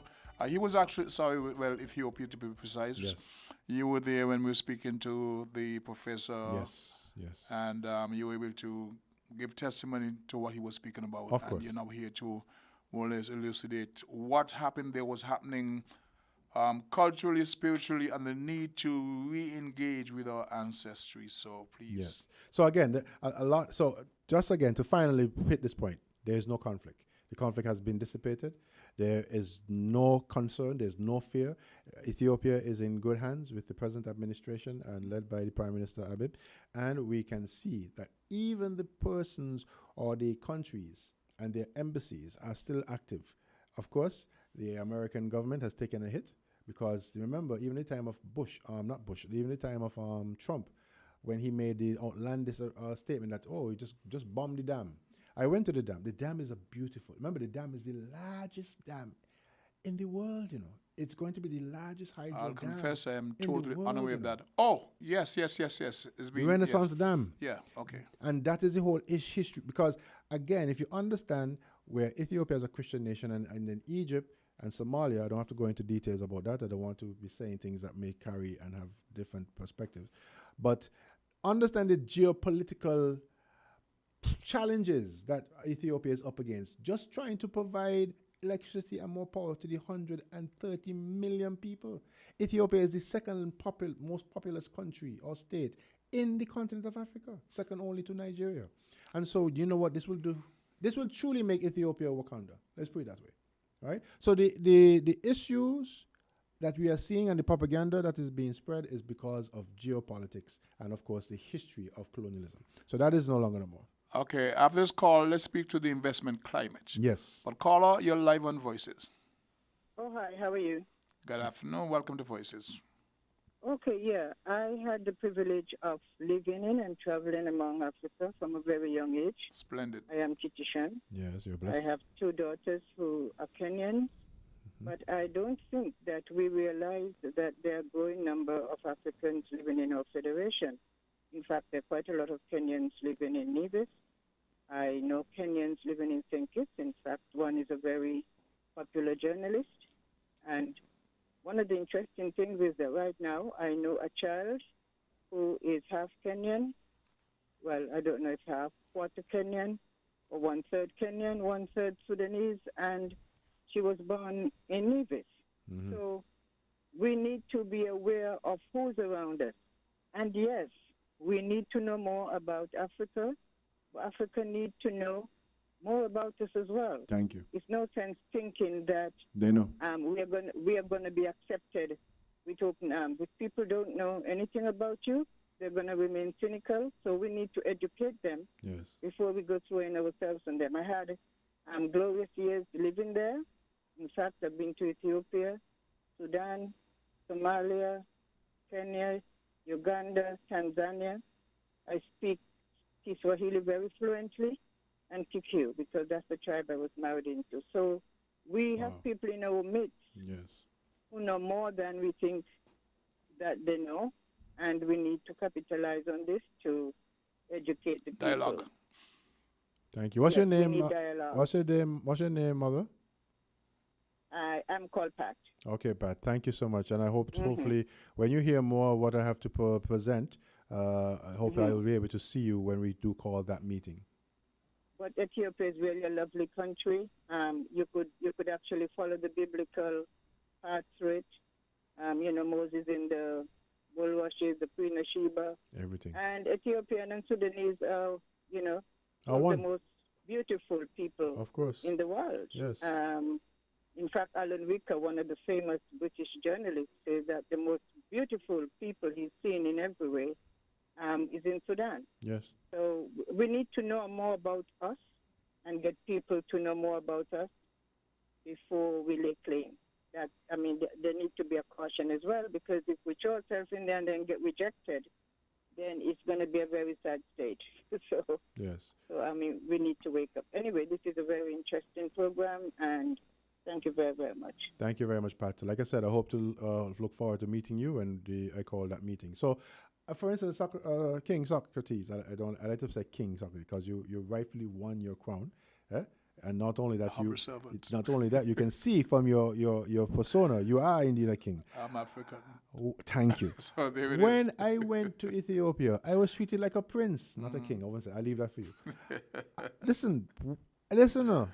Besides the fact that when I put my foot and took off my shoes and put my foot into the soil and I cried and I grounded, that you were reverent. I'm telling you. I mean, if I was to the back, they put me up to the front. If they had feast, welcome home, son. Thank you. They said welcome home. So I said to you that it's not even an issue about being concerned of they not knowing you. Once you go and they acknowledge you as being who you are from where you're from, and you give them even a little history, the African hospitality comes out. African custom. Thank you. You're the guest, you are the head of the table, and you treat it with respect. Thank you. And all elders are auntie or uncles, and I experienced it in London. Thank you. I mean, there were some guys on the bus stop there smoking and say, guys, and I'm sorry, uncle, Thank you. And they were Ethiopian. Thank you. I didn't want for anything. I tell you the honest truth. And so I would like to encourage again that we need to move to the next stage. So again, Chris, you have nothing to fear. All that was propaganda, all that was lies. The conflict is dissipated. There is no any concern. The federal government is full control of the geographical integrity and sovereignty of Ethiopia, and the dam is proceeding lovely. I'm going to recommend to management who is listening that maybe this platform can be used as an avenue of exchanging. We can develop a program. We want to call it the African Connection. Thank you. Connection, that is and the way to use go. this as a way of reaching out. It's a two-way street. This is one of the best platforms for that. And let me tell you so the time in Ethiopia now, so it's now 3 minutes past 1, but the time in Ethiopia now is 3 minutes past 8. But they have radio programs. They have radio programs that will be connecting and that would want to connect. We have the technology. COVID has now showed us that the world is small. Management, please have a conversation with Mr. Tucket about making connection to Sister Brother Radio Station, and let's do that. I mean, you have the ID platform for that. Yeah. So let me talk now about cultural exchange and business opportunities. So like I said, I've met with the Ethiopian Investment Commission. I've met with the Ethiopian Cooperative Agency, and I've met with the Minister of Education, the Minister of Agriculture, the Minister of Foreign Affairs. I met with the officials of the Addis Ababa University, which has a higher ranking than even our own University of the West Indies. So again, that's another misnomer. People think that nothing from Africa is good. Or why would I want to study? Why would I want to study or do? I did my first bachelor's in University of West Indies. Why would I want to go to Africa to do my master's or doctorate? Let me do it in Harvard or, all that is good. But these universities are recognized and internationally rated. So, one, as I've said to you, King Socrates, there is opportunity for cultural exchange. They know about reggae because, of course, Bob Marley and the Bob Marley family is well respected. Look at that. You'll be surprised in Ethiopia. Everywhere I turn, I see a Jamaican flag and a Bob Marley image. I can kid show you you a not, clip somebody sent to me where I don't know what country, but they were playing the Arabs in the entire singing No Woman Cry. Nobody cry. Yes, I saw that. You saw that? Yeah, of course. So, yes, it is understandable why a lot of the people in the East will associate the Caribbean with Jamaica.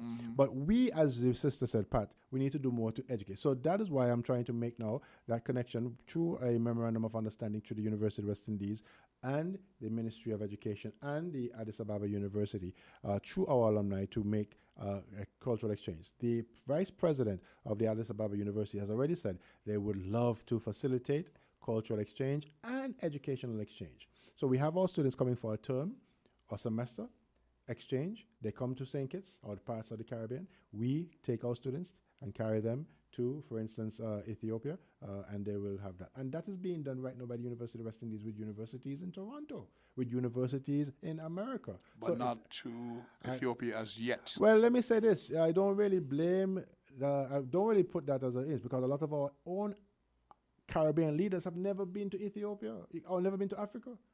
Would you understand that? Our black Caribbean prime ministers and presidents who now have never touched foot in the African continent. Anyway, that's a different talk. So the point is that we have the opportunity. Investment. When I went to speak to the officials of the Ethiopian Investment Commission, here where the opportunities are. Mining. Do you know Ethiopia have gold? If you didn't know that, you'll know now. A matter of fact, I'll tell you this. They have more than any other part of Africa? Ghana is, of course, in the gold region. Ghana is the one that has most. But a lot of the areas that we don't know about, that the gold is. As a matter of fact, the whole continent of Africa has gold. Would have, yes. Right? And diamonds. It's just that they haven't been unearthed as yet. So the mining opportunity. Exactly. But there's in Ethiopia, and do you know the royalties are very low? Do you believe if you were to open a mining company in Ethiopia, all you have to pay is 7% of royalties? Which I find ridiculous. I told them, just 7%? Do you know that Europeans are already in there? And so that's what I'm trying to tell you. When they're saying all this propaganda and they're telling people, stay away, especially they're going in. Boy, they're rushing, going in. They're rushing in. Do you know that China is in there with hundreds of hectares of land? I have no doubt. Anyway, so mining. The other is power generation and distribution. The other is agriculture. You would believe that Ethiopia, with all the lands, would have all be sustainable in agriculture, but they still need the technological and also the experienced persons to come and help. So they want to advance development in agriculture, especially in poultry. That's why His Imperial Majesty said, Africa awaits its creators. He was saying that not to the Africans who are in the mother continent, It was to us in the diaspora. And now is the time. Also, there is precious gems. Also, there is oil and natural gas. Also, there is room for the financial sector. And also, there is room for technology in terms of telecommunications. IT. So, those are the potential opportunities. I haven't even spoken about trade. I haven't spoken about trade yet. So, again, we pause for a call. Caller, you're live on Voices. Good day, Mr. Socrates, and good day to your guest. Mr. Tucket, good afternoon to you. Tucket, yes. Very enlightening program, eye-opening for me. Lots of information I didn't even know. So I have a question for Mr. Tucket. I want to know if, like he said, that Ethiopia was the name for the whole of Africa at one time. That's correct. Does he have any idea, like, when the division took place, or began to take place, when it was divided into countries? That's one question. And then I would like to ask him if he has any plans to come over to Nevis to speak to us on the ground, that we can get more information, because he has a wealth of knowledge and information I would like to get. And just being on the program there doesn't really allow for that. Yes. So he'll be back, but go right ahead. Thank you so much for that question. Yes, so one, it was after the First World War that the Europeans decided to start to carve up Africa, right? And it was prior to the First World War, a matter of fact, it was in the early 19th century, that the changing of the geographical maps and the renaming of various regions started to occur.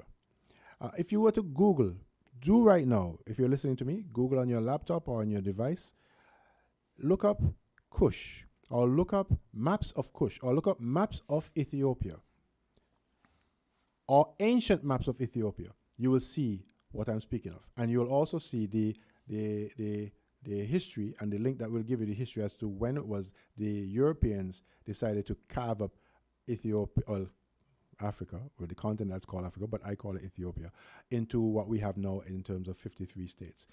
All right? Now, moving forward, I will endeavor to call a meeting, not only here in St. Kitts, but also in Nevis, for those persons who are interested to be a part of the planned economic excursion to Ethiopia, which will be occurring in December to the January of 2023.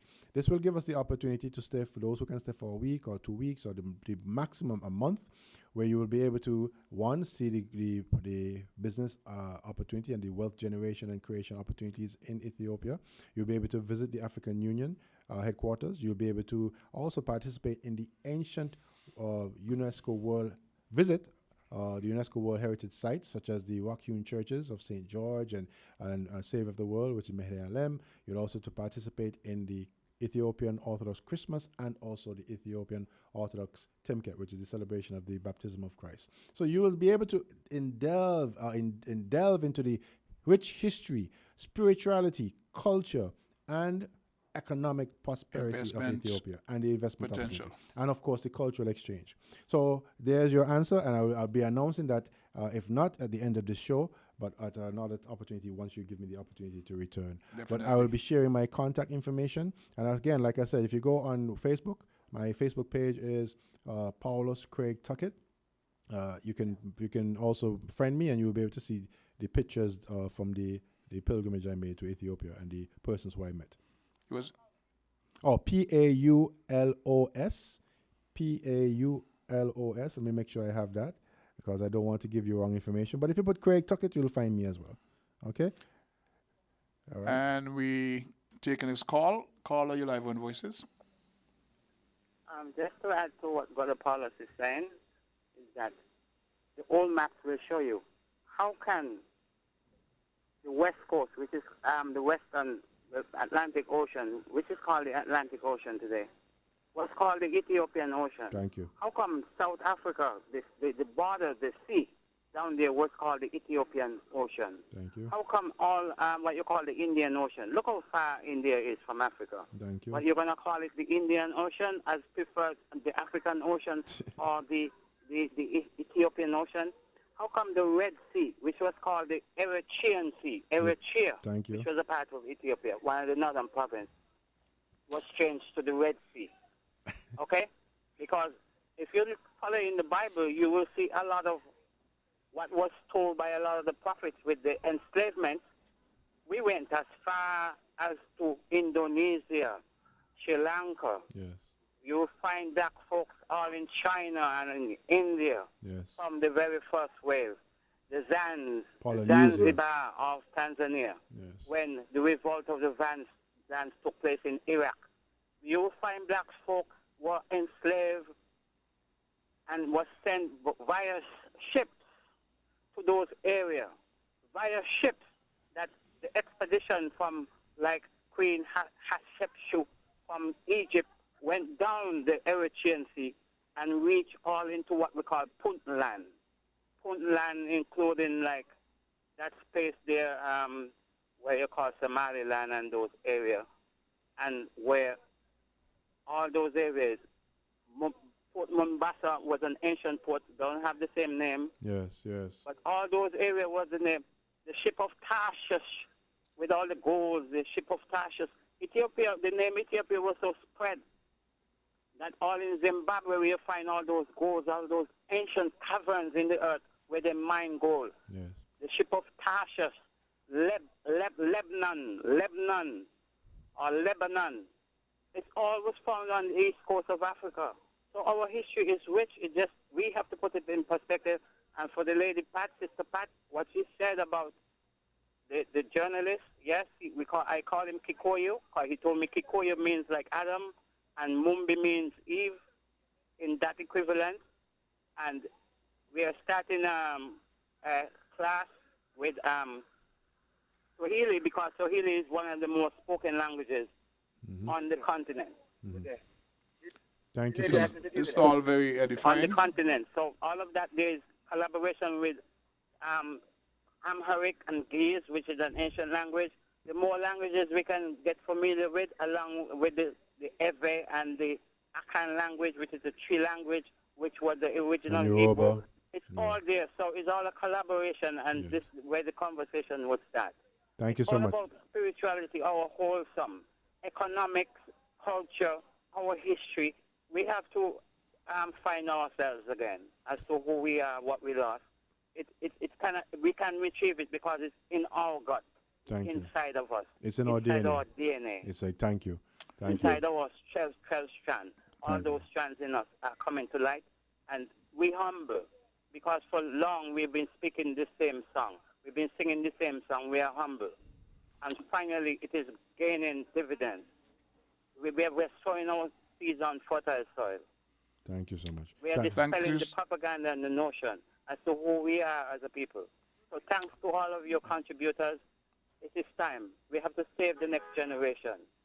Because Africa awaits its creators, its leaders. Amen. Thank you once again for that very lucid contribution. And at this point, we will pause for another kind word from our many sponsors. Horsewood's Building and Nevis Centers continues to make your lawn and gardening easy. Go to Horsewood's Building and Nevis Center now and get 25% off store-wide on the entire lawn and garden equipment. Yes, for the months of February and March, Horsewood's Building Center and Nevis Center is making improving your lawn and garden easy with 25% off garden supplies, garden equipment, garden accessories, including weed eaters, lawnmowers, and much more. Get 25% off all lawn and garden items happening now at Horsewood's Building Center in St. Kitts and Nevis. Horsewood's Building and Nevis Centers, making home improvement easy. Terms and conditions apply. See store for details.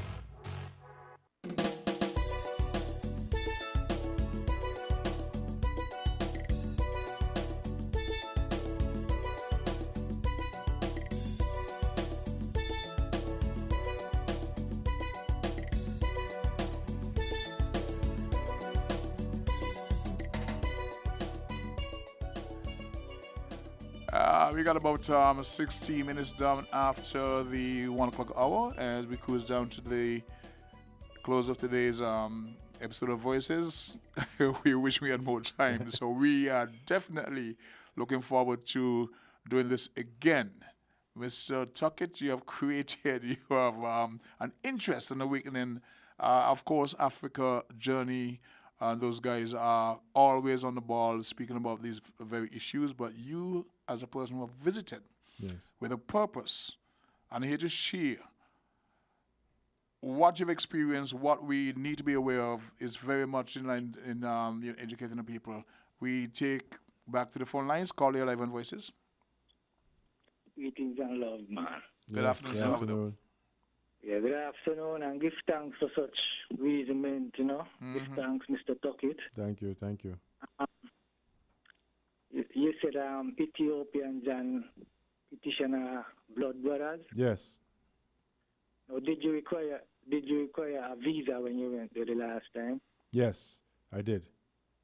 So why do brothers need a visa? I mean, if Ethiopia is our home, we should need a visa, not true? That takes time and that takes processes between sovereign nations. So as a national or citizen of St. Kitts and Nevis, our role then, if you want to move to that, is to petition our government to engage our Foreign Affairs, Ministry of Foreign Affairs, to engage the Foreign Affairs Ministry in Ethiopia to get free movement. I think I remember at one time it was said that there was some sort of agreement signed between our two countries when Honorable Mark Brantley was in London. That could be corrected, but again, when these petitions or these MOUs are signed, they have to be followed up. Just like in St. Vincent. St. Vincent had established, as I understood, a free visa entry for Vincentians. But when I went to Shashamani and I met with a Vincentian there, he said he still has to use visa. So, I'm encouraging all the leaders not just to do something for show, but to make sure it's followed through and that they not only just by word of mouth, but actual by action. Yeah, man, respect. Thank you. Another question. His Majesty, we talk a lot about modern Ethiopia and all of this, right? Yes. Now, what role do you see His Majesty playing, if any at all, in this modern Ethiopia, being responsible for this modern Ethiopia? Well, again, it goes not just with His Imperial Majesty, but it also goes back with Menelik I. Menelik I was the first modern thinking emperor who would have started the process to take Ethiopia forward into the New World. And as a matter of fact, I'll go further beyond that. Emperor Thewadios II, who was also the first emperor to offer to President Abraham Lincoln after the Emancipation Proclamation. He sent 4 million gold bullions to America to be used as repatriation. Do you know that? No, we would not be told that. Of course you would not be told that. And would you? Of course you would not be told that because the money, the gold bullion was kept. Mm-hmm. It was never, as you know, it was never given. Up to now, the African Americans are waiting for their 40 acres and a mule. Well, to sound over to also send troops to assist Lincoln. Thank you. A So lot of us don't know that. So again, it just shows, who we love and we rush up to and want to spend our money with. Anyway, so the point is, right? The point is, my brother, is that all the major emperors have played a role, but yes, we have a affinity for His Imperial Majesty as being the last emperor of Ethiopia who would have been recognized internationally for his work as a statesman, and not only as a statesman, but also as a devout Ethiopian Orthodox Christian and a defender of the faith. Yeah, because what I'm saying, right, at the time His Majesty took the throne, Ethiopia was under tradition and customs, right? Right. So him are the one who sent them to school. Him are the one who built the school. Yes. You know what I mean? And you see, this must be made clear. I'll tell you why, right? Yeah, almost like they want to write His Majesty out of the history, which that is where everybody going wrong, because him is the one with the vision. Yes. You say like he started with King Menelik, but him are the one will come forward now and do the work, actually. Yes. You understand? Yes. And our leaders, our Caribbean leaders, would do well to take a page out of His Majesty book instead of referring to these Europeans all the time. That is the downfall of us all the time, Yes. Because here comes the line of King David from such time to this time. Yes. Right? And we back. We go on like that don't exist. Yes. You know what I mean? Yes. So Africa, the Africa what we dreaming and we thinking and we talking, that will remain an illusion until we do them things there, I agree. I tell you that you see that song about Marley sing War? Check out the song there, because that was one the speech of His Majesty. Of course. You know what I mean? The legal nature. Thank you so much. That you're so right. Yeah, man. And I agree. And like I said, feel free. Like at the end of the show, I will give my number and my contact information. I plan to call a meeting of those who are like-minded and who would like to be a part of the planned economic excursion back to Ethiopia, so that we can meet and discuss these things. So the thing about that King Socrates is what I've realized, unfortunately, is that our culture in the Caribbean especially has a negative connotation towards Rastafarianism. Of course, it is seen as though it is an affront to our Geo-Christian our belief system. And so because of that, we totally discredit and push them aside, which is a sad state of affairs. Not only the messenger, but the message. Thank you. Okay. As we entertain this call from the public, call your live and voices. Greetings to you, Your Highnesses. Yes, good day. Good Respect. In touch. Give thanks for the information flowing. And it's not Rastafarianism. We X out the ism, it's Rastafari. We keep it like that. Rastafari or Rastafari. Mm-hmm. Give thanks again for the information flowing, my brother. And you know, you just mentioned Emperor Theodore. Mm-hmm. You know, he refused defeat when England said he insulted them and sent in the warriors. Yes. And he just killed himself. Yes. And they took his son, Prince Alamalu, and the Empress back to England, you know. Well, on the way, the Empress passed. Yes. I guess she couldn't take the journey. But they took Prince Alamalu to Windsor Castle. Yes. And kept him there until he reached the age of 19 and started to ask them to send him back home. And they refused, and he refused food. Yes. And he passed soon after, and they buried him in Windsor Castle. Yes. And he passed in the month of November. And would you believe it was in the month of November at 2007, Windsor, same November month. So the judgment stand, you know. The same Windsor Palace where they kept him was burnt.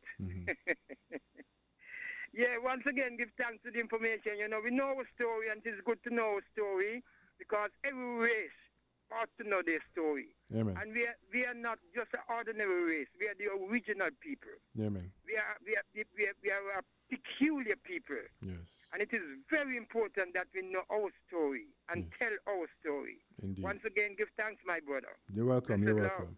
And I Much would like welcome. We got about 4 minutes to go. Yes. So I'm gonna let you go into, because I don't want to rush your wrap up. So do your thing. We may hold the calls until, Thank you. Well, I would like to refer everyone to Isaiah chapter 20. It's a very short chapter. Read Isaiah chapter 20 with 6 verses, 1 to 6. That prophecy was not speaking about the Jews. It was not speaking about the Jews or the house of Israel in Egypt because they had already left in Exodus. It was not speaking about the Jews and the house of Israel in Babylon because that was after the fact. That prophecy, that when you read it, is speaking about us in the West, us black people in the Caribbean and in North America and in Brazil. As member sister, I think it was someone who was mentioning earlier that the first caller was saying, in Latin America especially, they don't see us being represented. Do you know that Brazil has the largest population of black people in the Western Hemisphere? But very highly discriminated against. Thank you. In Brazil. And they will never attain political representation. So those are the type of, when these are people, they don't like us. Well, then let us start liking ourselves. Let us start spending our money with ourselves. Let us start supporting ourselves.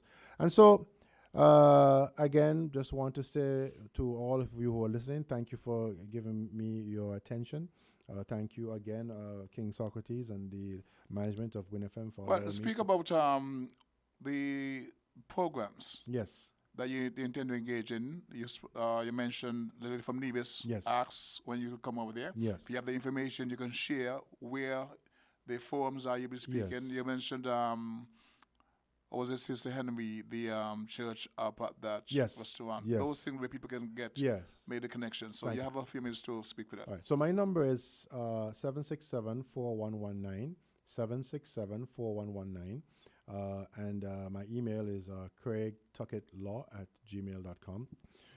I will be calling a meeting shortly, which will be announced on community notices and on social media, where at that meeting, all those who are interested to be a part of the economic excursion to Ethiopia, which is the gateway to Africa, in December and January. And the question was, why December? Because you're taking me away from Carnival. Yes. But the reason being is because it gives you the opportunity to see the highest festivals, spiritual festivals, ancient festivals, and at the same time, it's the time when most of the activities are highlighted, and you have a lot of interaction from the diaspora who actually come to Africa and to Ethiopia at that time. So the it's Hajj. Yes, it's like exactly. So that's the best time. And also, so I'll be having a meeting, those who are interested to come. And this economic excursion is not just for those in St. Kitts and Nevis, but it's going to be for the whole Caribbean region. Like I said, I represent the UE alumni, which is 350,000 of us, and growing every year with new graduations from all 5 campuses of 50, close to about 40,000 every year. And so we have an opportunity to bring our collective energies, collective resources, collective intellect to come and to strategize a way how we can, one, not only help to invest in Africa and build Africa, but two, as the other callers once say, gain our rightful birthright. And repatriation is no longer just to leave the West and go into the East or go to Africa. Repatriation is a mindset. So just like how you have the Americans and the Canadians who come down here for 6 months and then go up for 6 months, we can do the same when we reconnect with Africa. So again, we have on Sundays from 5 p.m. to 7 p.m. the St. Tekla Ethiopian Orthodox Church Mission.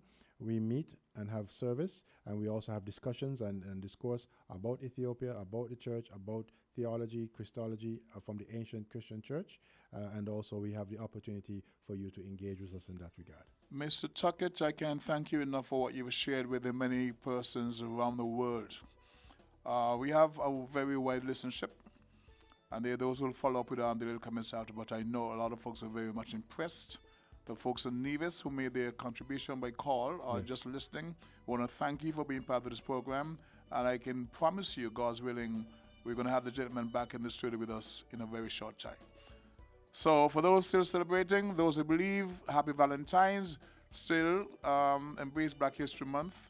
Be safe, be blessed. Until then, peace, love, and a much better tomorrow. And unity.